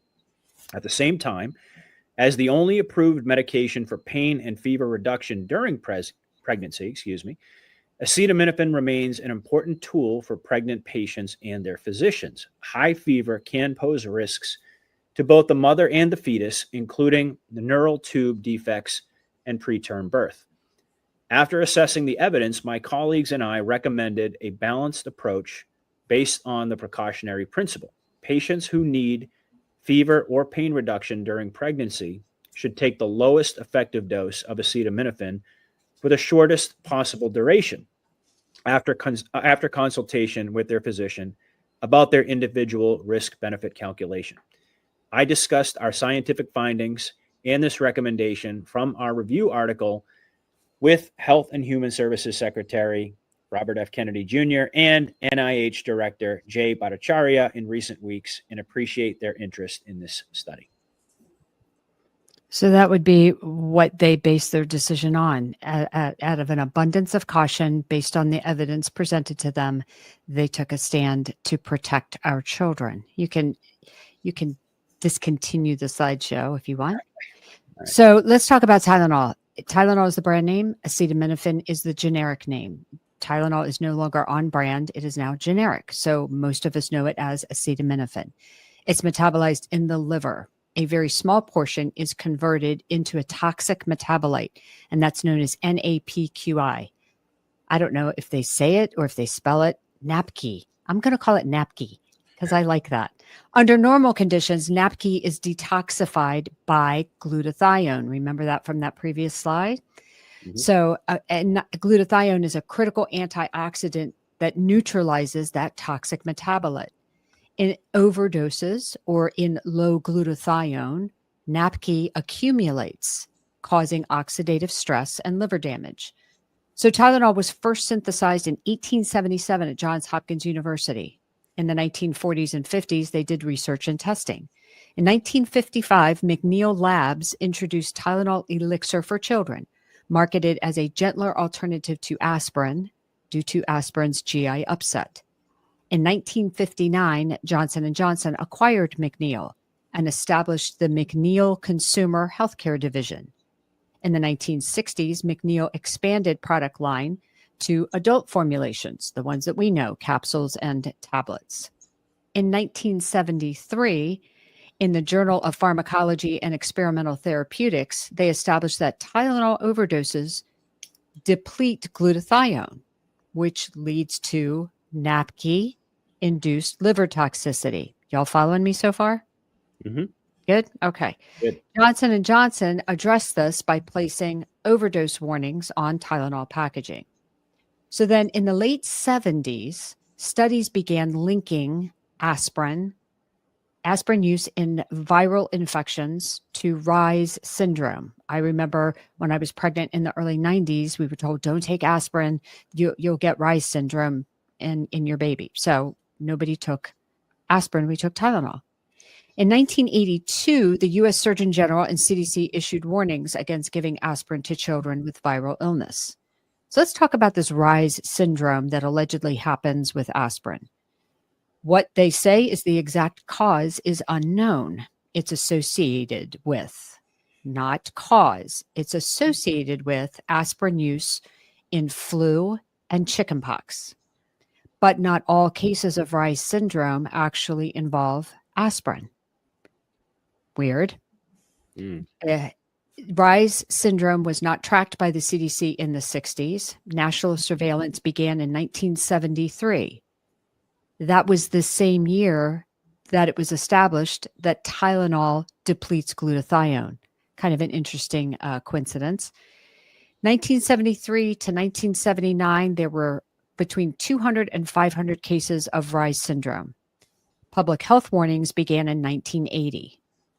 Now, in 1986, the same year that the FDA mandated Reye's syndrome warnings on aspirin, there were only 80 cases nationwide.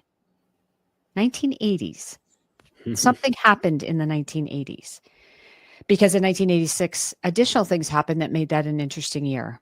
In April of 1986, the House Committee on Energy and Commerce held a hearing discussing H.R. 5184, which was a precursor bill to the National Childhood Vaccine Injury Act. That summer, negotiations really intensified. And then in June, that's when the FDA mandated aspirin products about Reye's syndrome. That all went into effect in June. And that's all archived in the Federal Register and effective June 5th, 1986. In October of that same year, that's when the National Vaccine Act was passed through both chambers of Congress. And again, part of those wonderful omnibus bills that nobody reads, the big monster stack. That's how the Vaccine Injury Act was passed. And that limited, or it gave blanket liability protection for pharmaceutical companies manufacturing vaccines. That was signed into law on November 14th, 1986. Reagan. So let's go back to Tylenol now. In 1982, we had the Chicago cyanide-laced Tylenol tampering scandal. 7 people were killed by Tylenol capsules that were laced with cyanide, and no one was ever charged. In 2002 and 2009, FDA advisory committees cited glutathione depletion as a key mechanism in liver risks associated with Tylenol. So in 2011, the FDA issued drug safety communications stating that prescription Tylenol should be limited to 325 milligrams per dose, and boxed warnings will highlight potential for severe liver failure. So some examples of prescription products that have Tylenol: Vicodin, Lortab, Percocet. In 2011, Tylenol voluntarily lowered the recommended daily dose of extra strength Tylenol from 4,000 milligrams to 3,000 milligrams. And just for you, Maestro, this is paracetamol, I think, in the UK. In 2015, there was an FDA drug safety communication. Now, I'm going to preface this by saying this past week, I asked physicians that I work with, do you get these drug safety communications from the FDA? And it was confirmed that, yes, these are sent out to physicians, but they are not sent out to nurses. We do not get these communications. We do not get this information from the FDA.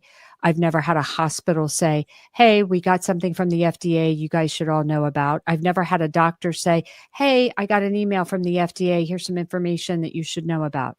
Unless we, the people who are actually giving the medication to patients, unless we are actively perusing the FDA, we would have no idea of knowing. I did find out today that I can go to the FDA website and sign up to receive these notifications, as could any person, any civilian. So anybody can get these if you want them. Just go to the FDA website, sign up. So 2015 FDA safety communication: acetaminophen in both over-the-counter and prescription products, and the risk of ADHD in children born to women who took this medicine at any time during pregnancy. Risk of ADHD at any time during pregnancy. And this was issued in 2015. I didn't know about that. Did you guys know about that? You guys in chat, did you guys know that? Because I didn't. No. And I'm a nurse giving Tylenol. Yep. Yeah, I didn't know that. Incredible. So the FDA did not issue a formal warning, but advised providers to weigh the risks versus the benefits. So now I want to talk about, because what they really focused on was that leucovorin, right? And how they're going to make this available to children who have autism. What's really important to understand about glutathione and this leucovorin that they're suggesting that is used is folic acid versus folate. So folate is vitamin B9. And folate deficiency was first identified in the 30s and 40s. It's naturally present in leafy greens, legumes, however you want to say that, and liver. So, of course, Big Pharma has to make a petro-based synthetic of something that occurs naturally. Otherwise, how are they going to make any money? Right. So folic acid, the synthetic form of folate, was produced in 1941. Folate is natural. Folic acid is synthetic.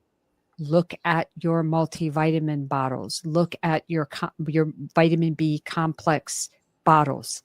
If it says folic acid, throw it in the trash.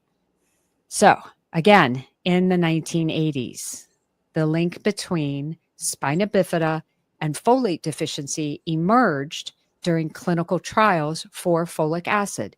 And of course, the clinical trials showed a 70% reduction in spinal bifida if women took folic acid, the synthetic petrochemical pretend one. So the US then began mandating folic acid enrichment in grain products in 1998. This is part of the reason why when we eat pasta, when we eat bread here, We get so sick when we go and we hang out with the maestro, we can eat grains and breads and not get sick. So let's find out why. So folic acid is actually absorbed in the small intestine. It gets transported to the liver, and then through a series of enzyme conversions, that folic acid gets converted into the biological active form of folate. These enzyme conversions need glutathione. What is glutathione? It's a strong antioxidant, right? So if we are low in glutathione, these enzymes can't do what they need to do to convert folic acid into folate. So there's one enzyme, and I'm going to use a bad word, so hold on. The enzyme is known as MTHFR, and it's critical in this process. Mutations in and we refer to it as the mother effer gene, okay? Mutations in the gene can impair this enzyme's function. So it affects the conversion of folic acid into folate. Folate, the natural one, in its reduced form, is highly susceptible to oxidation. So what glutathione does is it protects folate and it makes it bioavailable to do what it needs to do. 40 to 50%, it is estimated, of the US population, and I've seen some estimates as high as 70, but at least 40 to 50% of the US population has this gene mutation. It's highest in white and Hispanic and lowest in African Americans. So what's also interesting here is that the same year that the folic acid enrichment of our breads and grains began, this genetic mutation, this MTHFR gene mutation, was actually identified the same year they started enriching our breads. And it was published in the American Journal of Human Genetics. So basically, if Tylenol decreases glutathione, then converting folic acid in our vitamins and our breads and the cereal you feed your kid and the sandwich that you have, all this stuff, if you have this gene mutation, you lack the enzyme to be able to convert that folic acid into folate. Now you have excess folic acid running around your system. The folate receptors are now busy because they're trying to process this non-bioavailable folic acid into something that they can use. And at the same time, they're so busy, they're unavailable to actually process natural folate that you might be getting from your food. Folate reduces symptoms in autism, but low levels of folate impairs methylation processes. So what would happen, guys, if everybody took methylfolate instead of folic acid? Because what's in most of the vitamin supplements that we take, thinking we're trying to do something healthy for ourselves, has folic acid in it because it's cheaper. It's cheaper. The synthetic formulations are cheaper than natural methylated folate. So, and then again, what if we eliminated this folic acid enrichment? If 50% of the Americans can't metabolize folic acid because we have this gene mutation, then why is it in our food? Why is it in our food? Could that possibly be so that we would not be able to detox effectively? Mm-hmm. What's in the vaccines, things like aluminum that Trump just said he wants to eliminate, or all the other toxins that we're inundated and bombarded with? Very interesting to me. It's a question. So conditions that are linked to having this mother effer gene is, and it's for a lot of different reasons. I don't want to go into all those details, but just listen to this list: cardiovascular disease, hypertension, stroke, preeclampsia, miscarriage, depression, anxiety, schizophrenia, bipolar, Alzheimer's, blood clots, pulmonary emboli, that's blood clots in the lungs, colorectal cancer, breast cancer, leukemia, autism spectrum disorder, and migraines. Holy crap. So you can test to see if you actually have this gene. It's LabCorp test 511238. Somebody wants to throw that up there in the chat again. LabCorp test number 511238. The only downside is that you do need a doctor's order because apparently it's genetic testing. So you have to have a doctor, pat you on the hand and advise you what you should do with those results. So, I think there's a lot of data points there to connect. Oh yeah. A lot.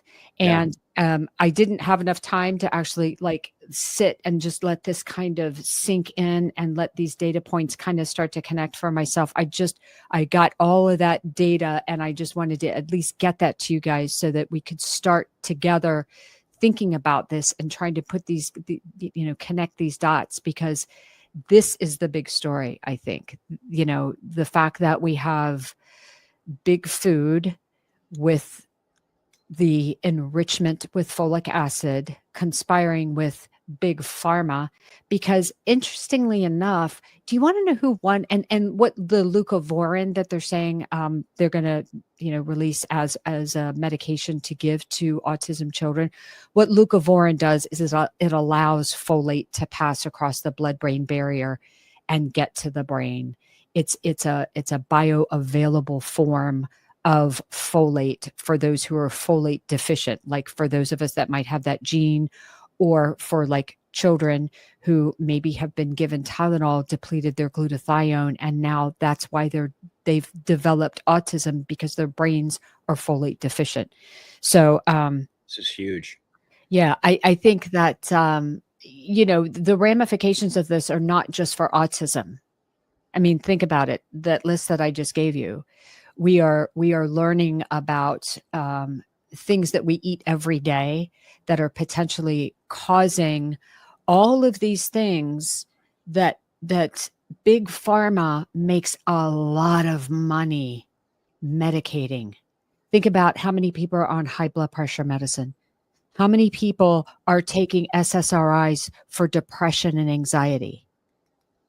How many people? And then we just look at chronic disease. We've seen Alzheimer's spiking. We've seen blood clots spiking, colorectal cancer spiking. We see the effects, and with 50% of the country that we didn't even know we might have this gene mutation. I'm going to go get tested. I'm going to go get tested. Yep. Because I suffer from horrible migraines and I want to know. Well, that list, I mean, I think we could probably all pick something off of that list that we suffer from, right? And you and I talked about this when we did our show together. This is just, more and more information is coming out. And by the way, you did a brilliant job laying all that out. But even just the stuff that RFK has put forward, right? 76.4, I believe, Mark, you and I talked about this on your last show. 76.4, it just happens to be 17. They had to put the 0.4 in there. Percent of American adults, I don't even know if that includes children, it probably does, suffer from a chronic disease. At least one. That's literally 3 out of 4 people have at least one chronic disease. The autism is 1 in 32 children at this point. 8 out of 10 young Americans cannot qualify for military service. And we talked about that as being, he highlighted that. That's a national security issue. When you've got 80% of the population can't qualify for military service. Are you kidding me? So, and it just goes to show, and I want to give everyone a chance to comment on this. Something that I've been talking about for a long time, but I can't do it in the same way that Bibi does with all of her expertise. But from a 40,000 foot view, the silent weapons for quiet wars, how big pharma, and it's becoming more and more obvious, as you just laid out, big pharma is working hand in hand and has been for a very long time with the big food processing companies to make sure that we develop and continue to develop diseases, chronic diseases, so that they can keep us sick. And that's one of the primary means of control, Mark, right? Keep people sick, you keep people broke, and you keep people afraid, and you got them exactly where you want them. So that was absolutely brilliant, BB. I want to give everybody a chance just to quickly comment on that. And then I think we can maybe start to get, I wanted to talk a little bit about Israel tonight, but we're getting pretty deep into the show. So I think maybe we might wrap it up after this segment, have everybody share some final thoughts. So can I just address the chat real quick? There was a couple of questions. You guys, that lab test, it's LabCorp test number 511238. So if you just Google LabCorp, put in that number, you'll see the test, and then you can ask specifically with your doctor to have it drawn. That's LabCorp 511238. All right. Thank you so much, BB. That was incredible. And again, this is just the reason why. I mean, you got a dose of deception tonight from, well, actually, that doesn't sound right. You got a little snippet of doses of deception from BB tonight. So you should definitely go check out her channel. Again, that's Doses of Deception on Rumble.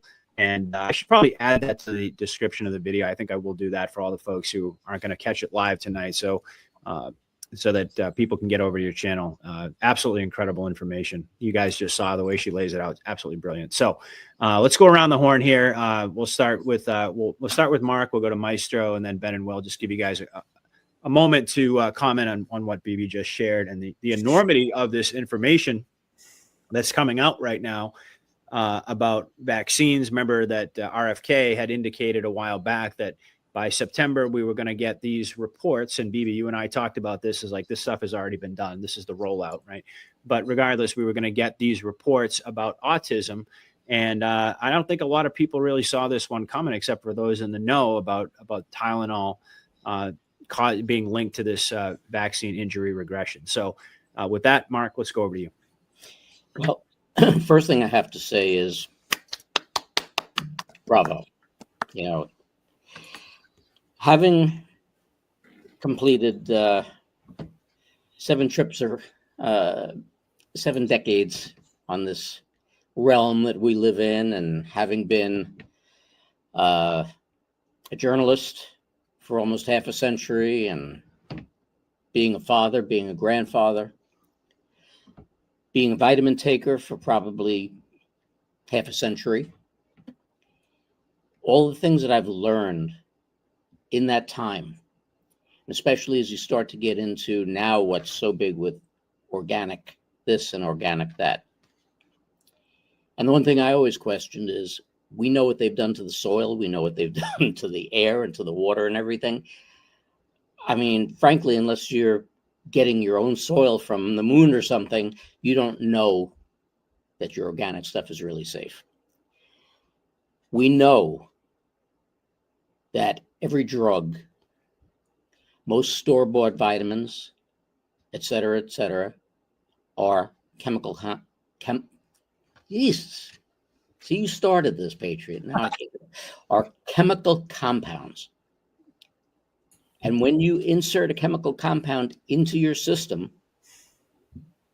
which is a blooming chemistry set to begin with, you don't know what interactions there are going to be. Now, thanks to the wonderful Rockefellers out there and their change in modern medicine. Petroleum, yay. Yep. Thank you. And all the directions that they've taken us, and all of the pharmaceutical companies out there, and the medications. And like you said before, Patriot, you know, their idea is not to cure us, not to make us better, but to keep us sick, and to go from pill to pill to pill to pill until they get you into the box. So it's a very, very bad situation. And when we learn from people like BB, and what I really have to throw in here and appreciate greatly is I've done shows with other nurses and physicians, et cetera, most of them trying to hawk products. BB's not doing that, okay? She's bringing you valuable information in regard to your health like I said, as a father and a grandfather, and what I did for a living for almost half a decade, and I watched over time how these half a century, right? Thanks for reminding me. Yes, thank you. Almost a century. Yeah, watching these rises in incidents of children. It's all about the children. Let's go back to that for a second. It's all about the children. Watching these incidents of autism, cancer, all kinds of horrific diseases that, we had when I was growing up, nowhere near to this extent. And it just got worse and worse and worse and worse. And all of the things, now we can go to 13818, crimes against humanity. And that's what these people in the pharmaceutical industry, and absolutely every GD marketing person and legal person that works for these companies and are very, very careful about how they phrase the information that they put out there and market these things to the general public, and all the pretty ladies that they send in the doctor's offices to sell these products. Yep. And what I've discovered over the past couple of decades is the single most ignorant people out there when it comes to your actual health, especially when it comes to pharmaceuticals, are your doctors. You used to walk into a doctor's office and you had that PDR sitting on their desk. And if they thought about a medication, they thumb through it and go, oh, yeah, okay, well, no, that doesn't really work. Nowadays, if you can get the pharmacist at your local pharmacy to squeeze in enough time to speak to you because of what big business has done to our pharmacies, they're the only people who actually have the information. So this all falls upon us to be responsible to be our own advocates and to learn everything that we possibly can that is natural, not dealing with chemicals or byproducts or anything like that, not put out by big business, and try to correct our own health. Don't worry about waiting for the med beds, okay? There are things that you can do now. Mm-hmm. Take the time, learn, discern, and do. So once again, bravo, BB. Absolutely. Second that one. And well said, Mark, as usual. All right, let's go over to Maestro, and then we'll hear from Ben and Will, and we'll get into some final thoughts for the evening. Yeah, first of all, because it's such a heavy topic, I'll just throw this image in here. If you want to just share this, Patriot. Just throw that one in there. But yeah, it's Mark stole quite a bit of my thunder there with his what he just said. But doctors are drugs dealers, eh? They haven't studied healthcare; they've studied medicine. And what did Trump tell us during these rallies that he had? He was talking about drugs dealers, and doctors are drugs dealers. I mean, USA is the last bastion of the free world. So they want to make America, the USA, sick. You just said it yourself, Patriot. They can't get anybody to get in the army because they're not fit, they're not healthy, obese. A lot of people are obese. You talked about, what did you say, 78 points so much, what RFK said. But it's genocide. It's been going on for decades. This is part of the depopulation agenda that they got. And sickness and illnesses have been created and patented, and it's like AIDS and cancer. And it's making children dumb and docile, so that they're obedient citizens when they grow up. So it's what Reagan did in 1986 as well. I mean, Reagan wasn't such a bad president, but one of the things that he did, one of his mistakes was getting vaccine manufacturers not being liable, and that's set the floodgates open to get this going. It's this whole vaccine thing, but I think the vaccines, the children's vaccines that they get administrated, this will trigger a massive population awakening.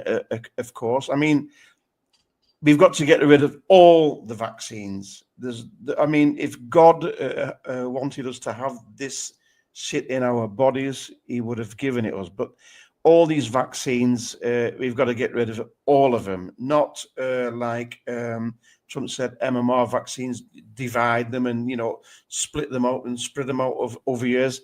We've got to get rid of all these vaccines because it goes much further than autism. It's killing our immune systems, and that's why the food is also poisoning us. It's a combination of vaccines and food, of course. It's just been mentioned. So it goes a lot further than this. And the fluoride in the water, for instance, it's killing our pineal gland. The vaccines are creating allergies, they're creating eczemas, they're creating leaky gut, they're creating infertility. It's all mixed. It goes. The bottom line is depopulation. They're getting rid of people. It was in the Georgia Guidestones. They wanted to bring the world population back to 500 million.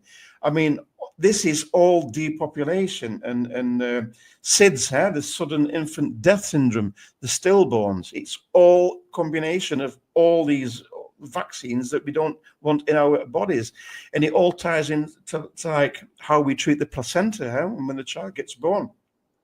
And it's such privilege for the father to snip through the placenta through the navel, what you call it, the umbilical cord. But that's in a myth as well. You should let the placenta dry out till it's cold crisp, and then the child gets all the ingredients that it needs to get healthy and create a good immune system. So all these things, and I hope that RFK Jr. is going to reveal all this in his fight against big pharma, big food, and what have you, and of course the media that's tied into this. All these things we didn't know about these things. Placenta, that you should let it dry and you should get the child straight onto the mother's bosom to get it's all tied in. And if the children are, it goes farther than autism, of course. But if we get our children to be physically and mentally fit, and then we're going to create humanity, a strong humanity as well, because they're killing us. It's all depopulation. And I'm very, very satisfied and very pleased what RFK and Trump are doing in this level, because it's a war. It's been fought. It's a battle. It's been fought on different fronts. I mean, the things that are going on. It's unfathomable. What's happening on the health level, this is a war win, and it's this health thing and the vaccines. This was one of the 2020 with that COVID thing. This was the final shot.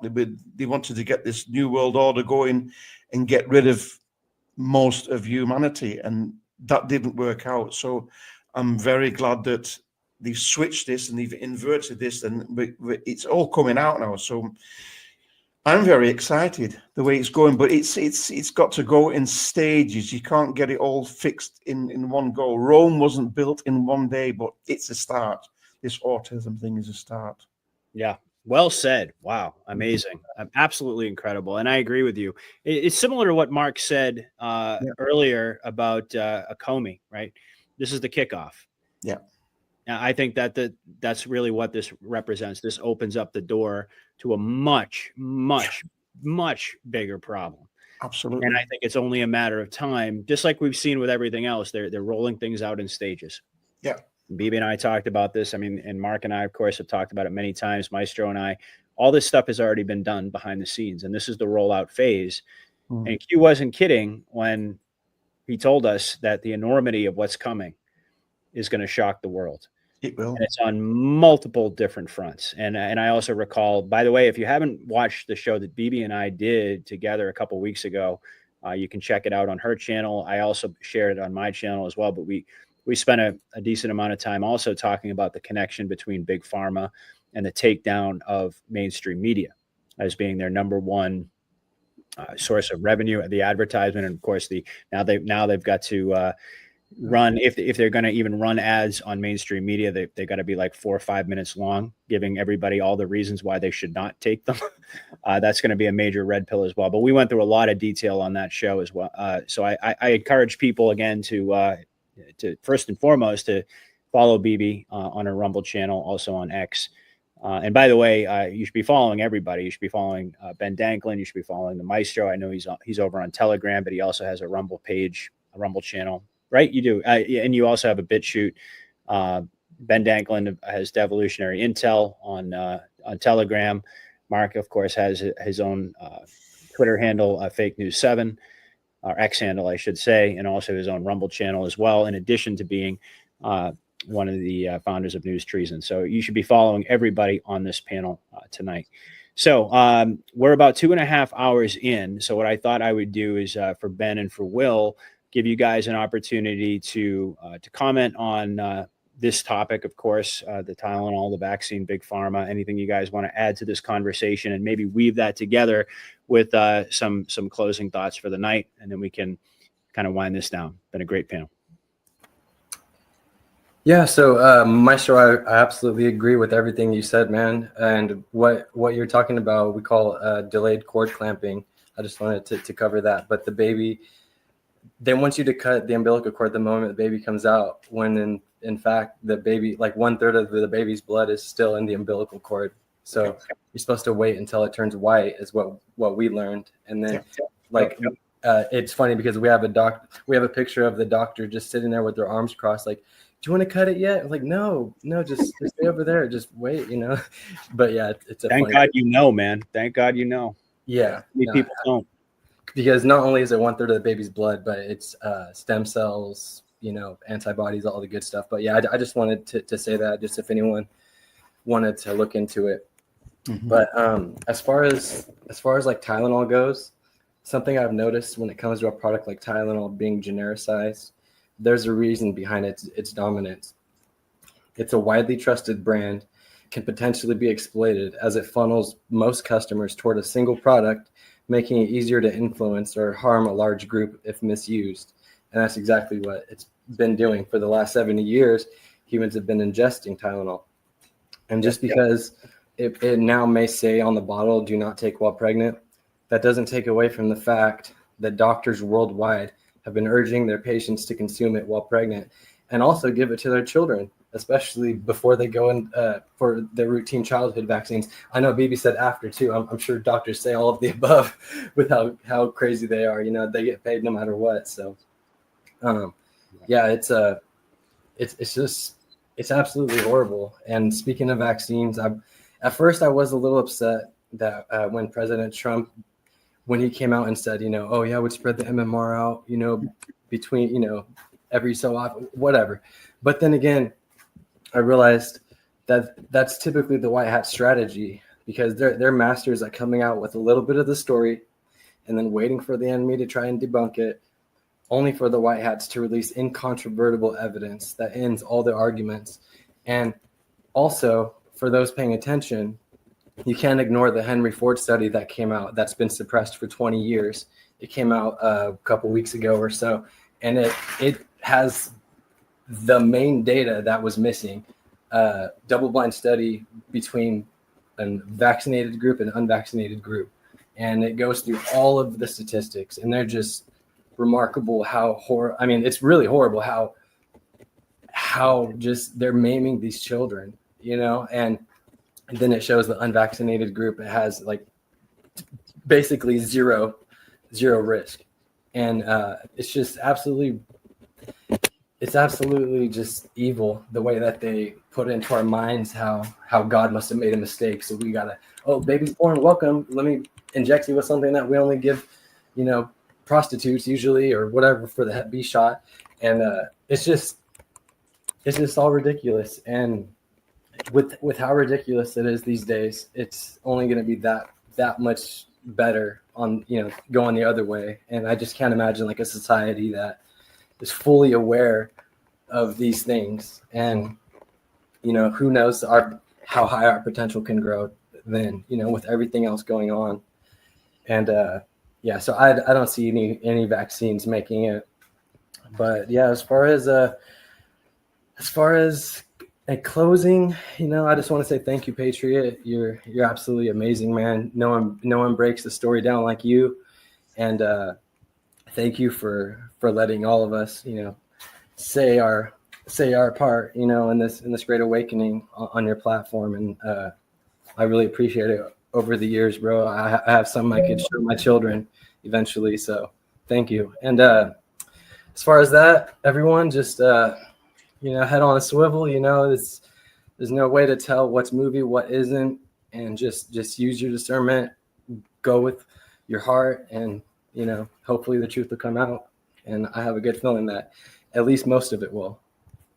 But anyways, thank you guys. God bless. Amen, brother. Absolutely. And by the way, it's my honor to have you on. Like I said earlier in the show, I wish that more people out there in the audience would join us and be a part of this, because something special does happen. We have a nice hybrid of audience members and people who do this regularly, of course, like myself and Mark and BB and Maestro. It really is a great formula, I think, for some amazing ideas to come out. And like I said, at the top of the show, you always bring some really high quality analysis. You make some great points. You bring excellent information to the table. So it's been my pleasure to have you on, man. I hope you'll keep coming back. So with that, let's go over to my man, Will. Give us your thoughts on anything BB had to say, and then some final thoughts to leave us with for the night. Well, as BB, thank you. You brought me to tears just thinking of the effects of what you shared on so many people. I'm so thankful for what you brought today. It reminds me of the scripture, woe to those that call good evil and call evil good. Because that's really the root of what you shared. That's the heart of these people. And you deserve a huge bear hug for bringing that and doing the work and being willing to do that, because I know the sacrifices for it. But thanks again. Oh, and Mark and Maestro, I'm honored to be on the same platform with you. I'm kind of taken aback, Patriot, from what BB shared, and the level of evil that is behind. And she didn't share everything. She shared very specifics, very important, but it highlights so well the depth of evil of what we're dealing with. But that word woe in that scripture, woe to those that call evil good and good evil, that word lines up with another scripture. It reminds me of it'll be better for those to have a millstone tied around their neck and thrown in the depths of the ocean for what's coming for them. And I'll end with that. Thank you, everybody. Well, I think our good friend MC says it all right there, Will. The heart of the show. We love you. Thank you so much. And Wow, I could feel the emotion coming through, and I know Bibi felt it as well. I'll give her a chance to comment on that in just a moment. But why don't we go? We'll go back over to my man Mark, and then we'll go back to Maestro, and then we'll have Bibi round it out for us. Well, Final thoughts. Will just kind of said it all. You know, that's why I gave Bibi the applause before, because all this stuff needs to be brought to the forefront. We've discussed it. We've had shows about it, on and on and on and on. And it's got to be brought to the forefront. Everybody's got to be made aware of it, and it has to be kept right here on an ongoing basis. I don't care how tired people get of listening to child trafficking and the drugs and the vaccines and everything else that are going into the children.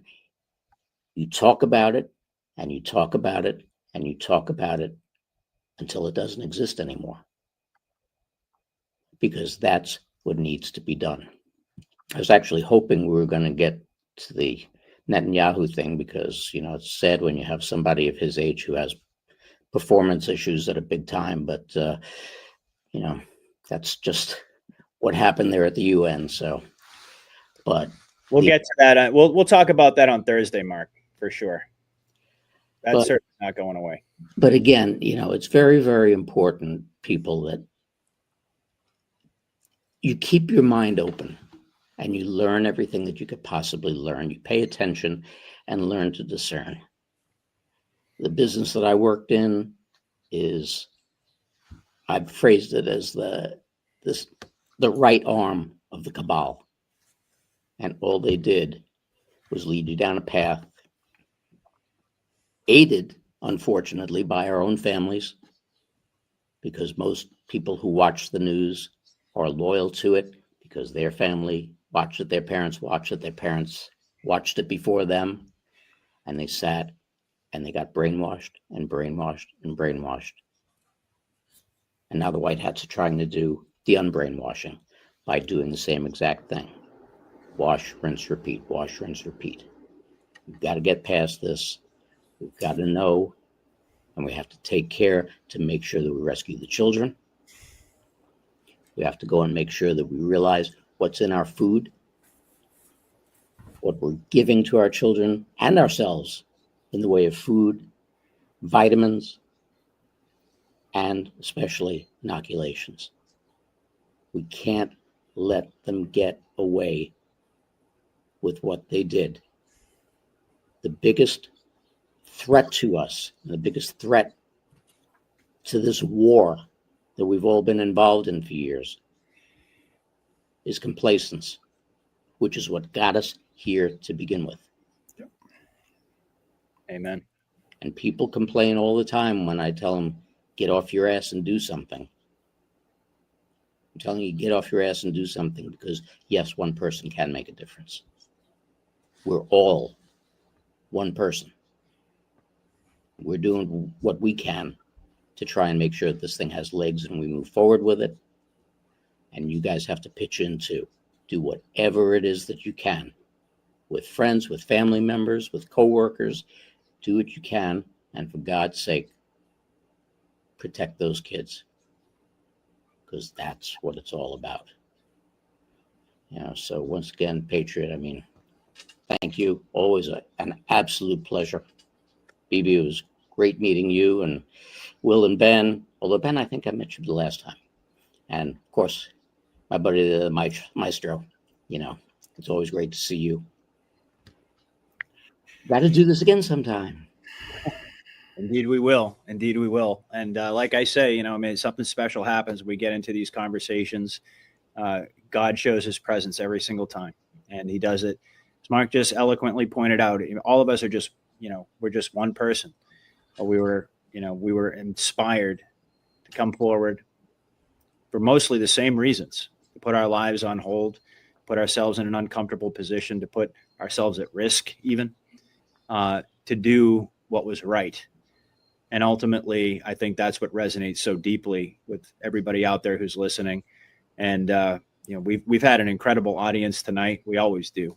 But you guys you guys are the ones that we do it for. You add so much energy and so much positivity to this conversation.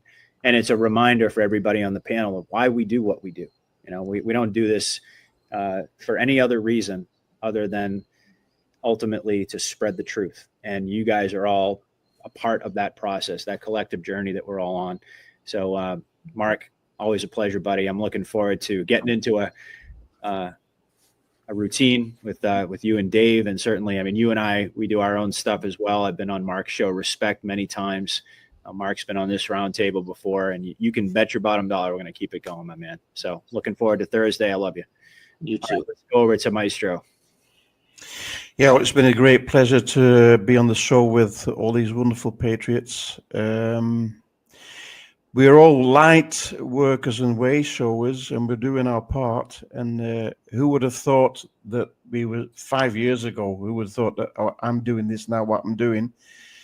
And you're all a great inspiration to me to do what we are doing now. And it's not always easy. It's very difficult. I mean, full disclosure is going to be very painful. I mean, we're not there yet. I think we're in the final stages, but we're not there yet by a long chalk. And it's when the masses really start waking up. That's when we will be needed. We will be needed to comfort these people that have been misled. We woke up, thank God, a while back.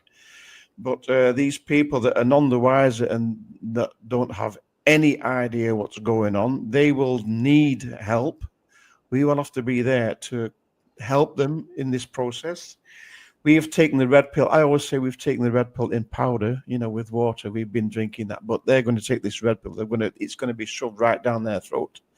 So this is going to be a very, very difficult. But I think we're in the final stages because, especially, Trump said he may have a deal to end the war in Gaza. We've got the humiliation of Netanyahu 4.0. I don't know which version this is, but we've had so many Netanyahus, small, fat, tall, chubby. It's really it's laughable. But Palestine's been recognized now as a sovereign state. We must not forget that. And Trump appears very, very confident, strong, and determined.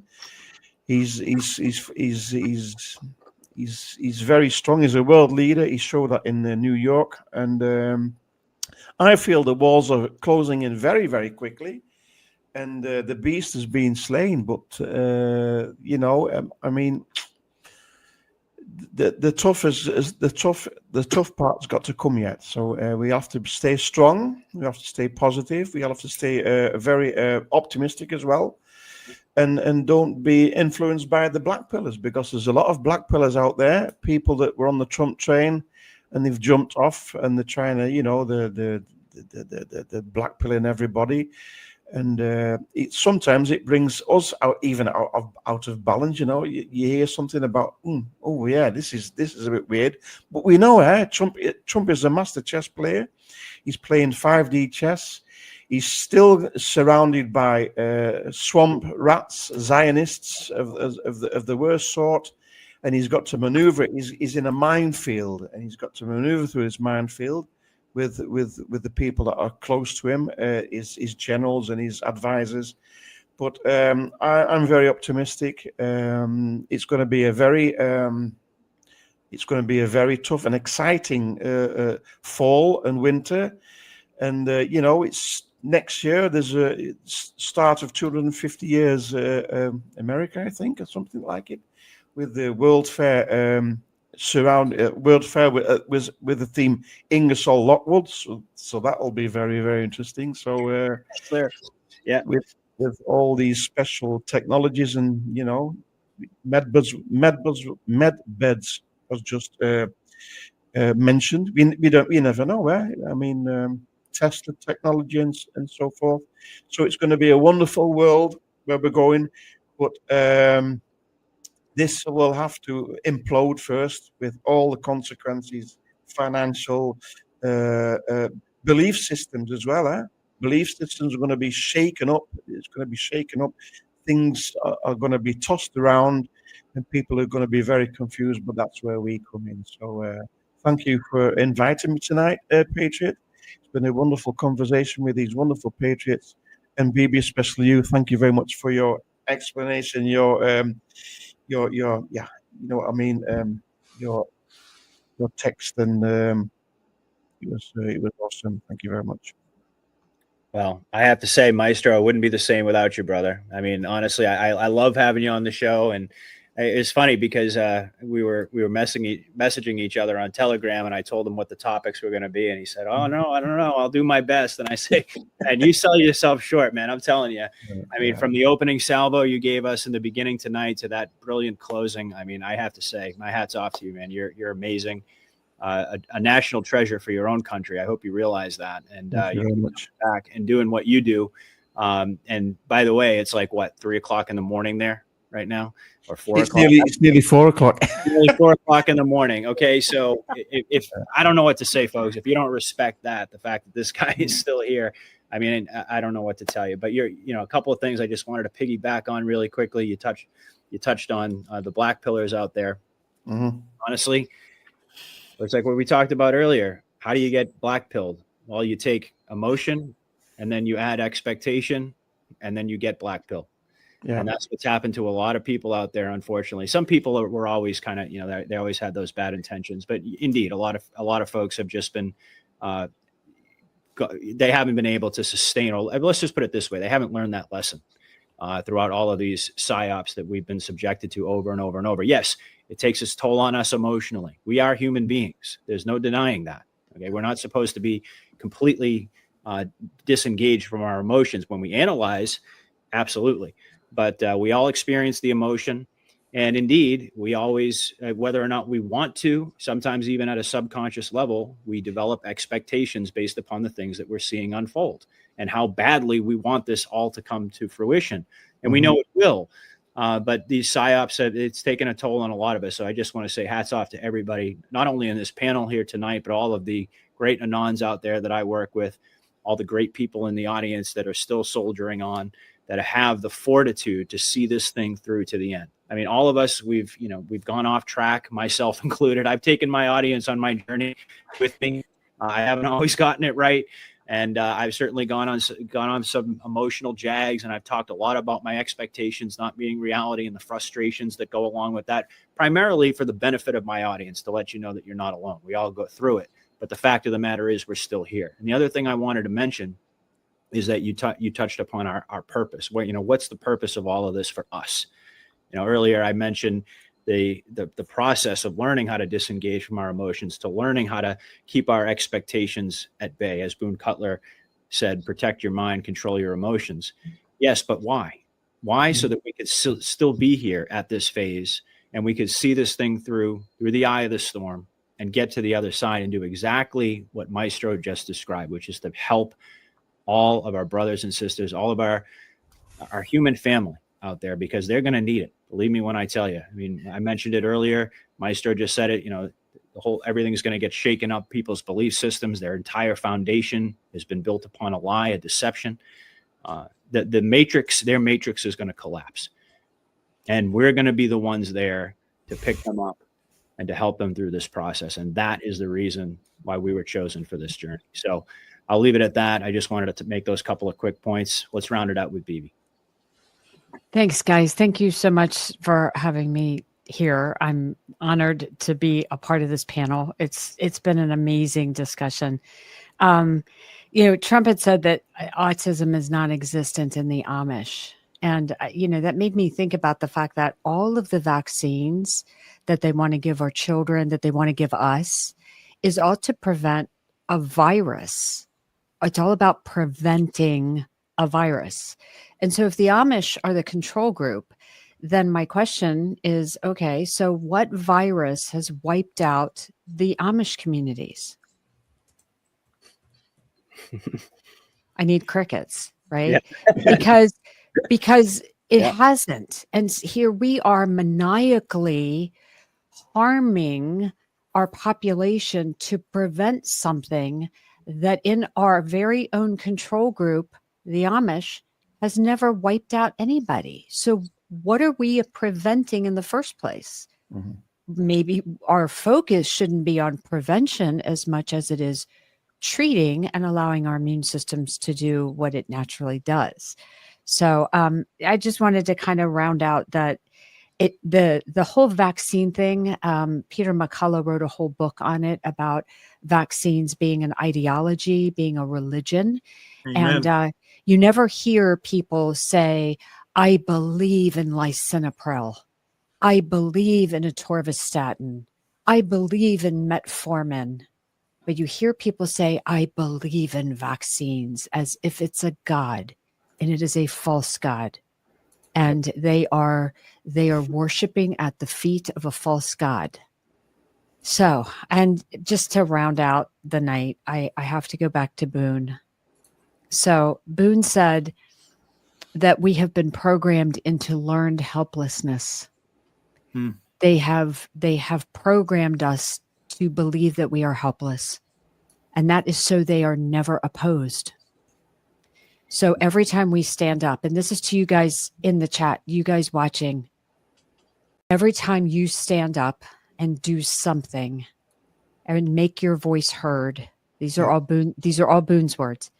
You are fighting against learned helplessness. Every time you question, every time you take back your personal autonomy from some expert that is not acting in your best interest, every time you make a better decision, make a better choice, you're fighting against that system that needs you to believe that you are helpless, so they are not opposed. It is time that each one of us opposes this system, because they want us weak and sick and compliant and dependent. Do the things that need to be done. Say the things that need to be said. Be citizen leaders and inspire those around you to do the same, because that bigger, stronger person is you. Wow. Wow. Thank you, Amen. Boone. Thank you, Boone. Yes, thank you, Boone. He's a gentleman I would have loved to have had the opportunity to meet, I have to say. And I do know a lot of folks out there who are deeply, deeply touched by him, and what a loss that was for our community. But obviously he lives on, and his message lives on through all of us. What an amazing conversation. Absolutely incredible. Every time I do one of these, I always ask the Lord to just lead, guide, and direct all of us, show up to the conversation, to give us his energy and his spirit. And I do believe that happened tonight, in bigly, as Trump would say. But everybody on the panel, you guys are just amazing. I have the utmost respect for all of you. I'm so happy, Bibi, that you and I just recently connected. I think it's the beginning of a wonderful working relationship and a friendship. Obviously, I've sung the praises of my man Mark and Maestro and Ben Danklin and Will. You guys are just incredible. All of you for the same reasons, but also for different reasons as well. We all bring something unique to the table, and so many great truth gems were shared tonight. And hopefully the audience, I really appreciated and loved this conversation as much as I did. It's certainly never lost on me the honor it is. And Maestro talked about it a moment ago. Who would have thought, 5 years ago, if I went back 5 years ago in my life, where I was at that point in time, to think that it would, all the chaos and all the turmoil and all of the anger and depression and everything that I was feeling at that time, that the Lord would have used that to create something like this, to create something so beautiful. And what a blessing it is to be a focal point, to bring people together, to have these types of conversations that I do believe are going to live on through the ages. I believe that what we do on these shows, sure, we're having conversations, we're analyzing in real time, but we're doing something far bigger than that in a historical context. People are going to look back. What we're doing is documenting the experience of going through the Great Awakening, and certainly being anons, people who are pre-awakened, if you will, to prepare and do exactly what I just talked about and what Maestro talked about as well, to prepare ourselves for the real work that's going to come on the other side. And I believe we're getting very, very close to that. Certainly we don't, I just talked about expectations and emotions. I've learned my lesson on that front, but for many reasons, that many of which we discussed tonight, I think we're getting very close to that breaking point, that icebreaker moment. Mark, great analogy with the kickoff. We talked about it with Comey. We talked about it on the big pharma front. And I think everywhere you look, you can see signs of that. Nobody knows how much longer this process is going to go on, but I can tell you one thing: all of us are going to be here documenting all of it. And it's the greatest honor of my life to be a part of this journey and to share a screen with such amazingly talented, gifted, spiritually grounded people. Is just it honestly, Will, you got moved to tears a little bit earlier by BB, and folks know I have a tendency to go in that direction as well. It really does. It brings out quite a bit of emotion in me, and ultimately just gratitude. So I just want to say thank you to everybody. And certainly we're going to do this again. I'd love to actually have this exact same panel at some time in the future. Every time it's a little bit different. And again, I just want to remind everybody out there in the audience, if you want to be a part of something like this, I mean, just go for it.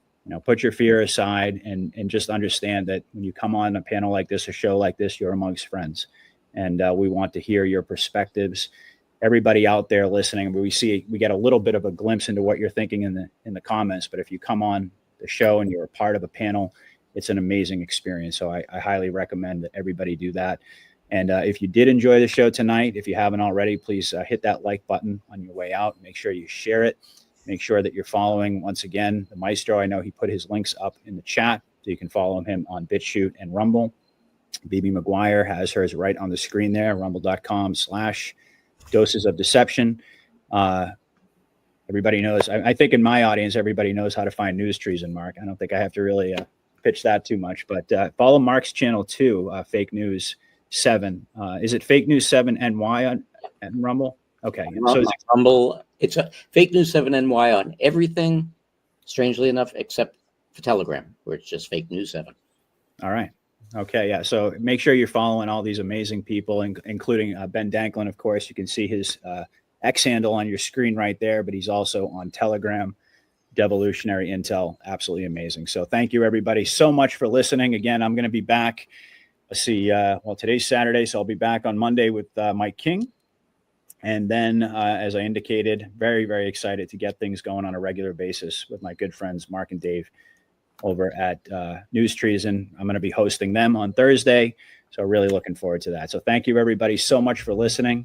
Stay strong. God bless. Godspeed, everybody. Patriot out. Good night, everybody. Good night. Bye-bye.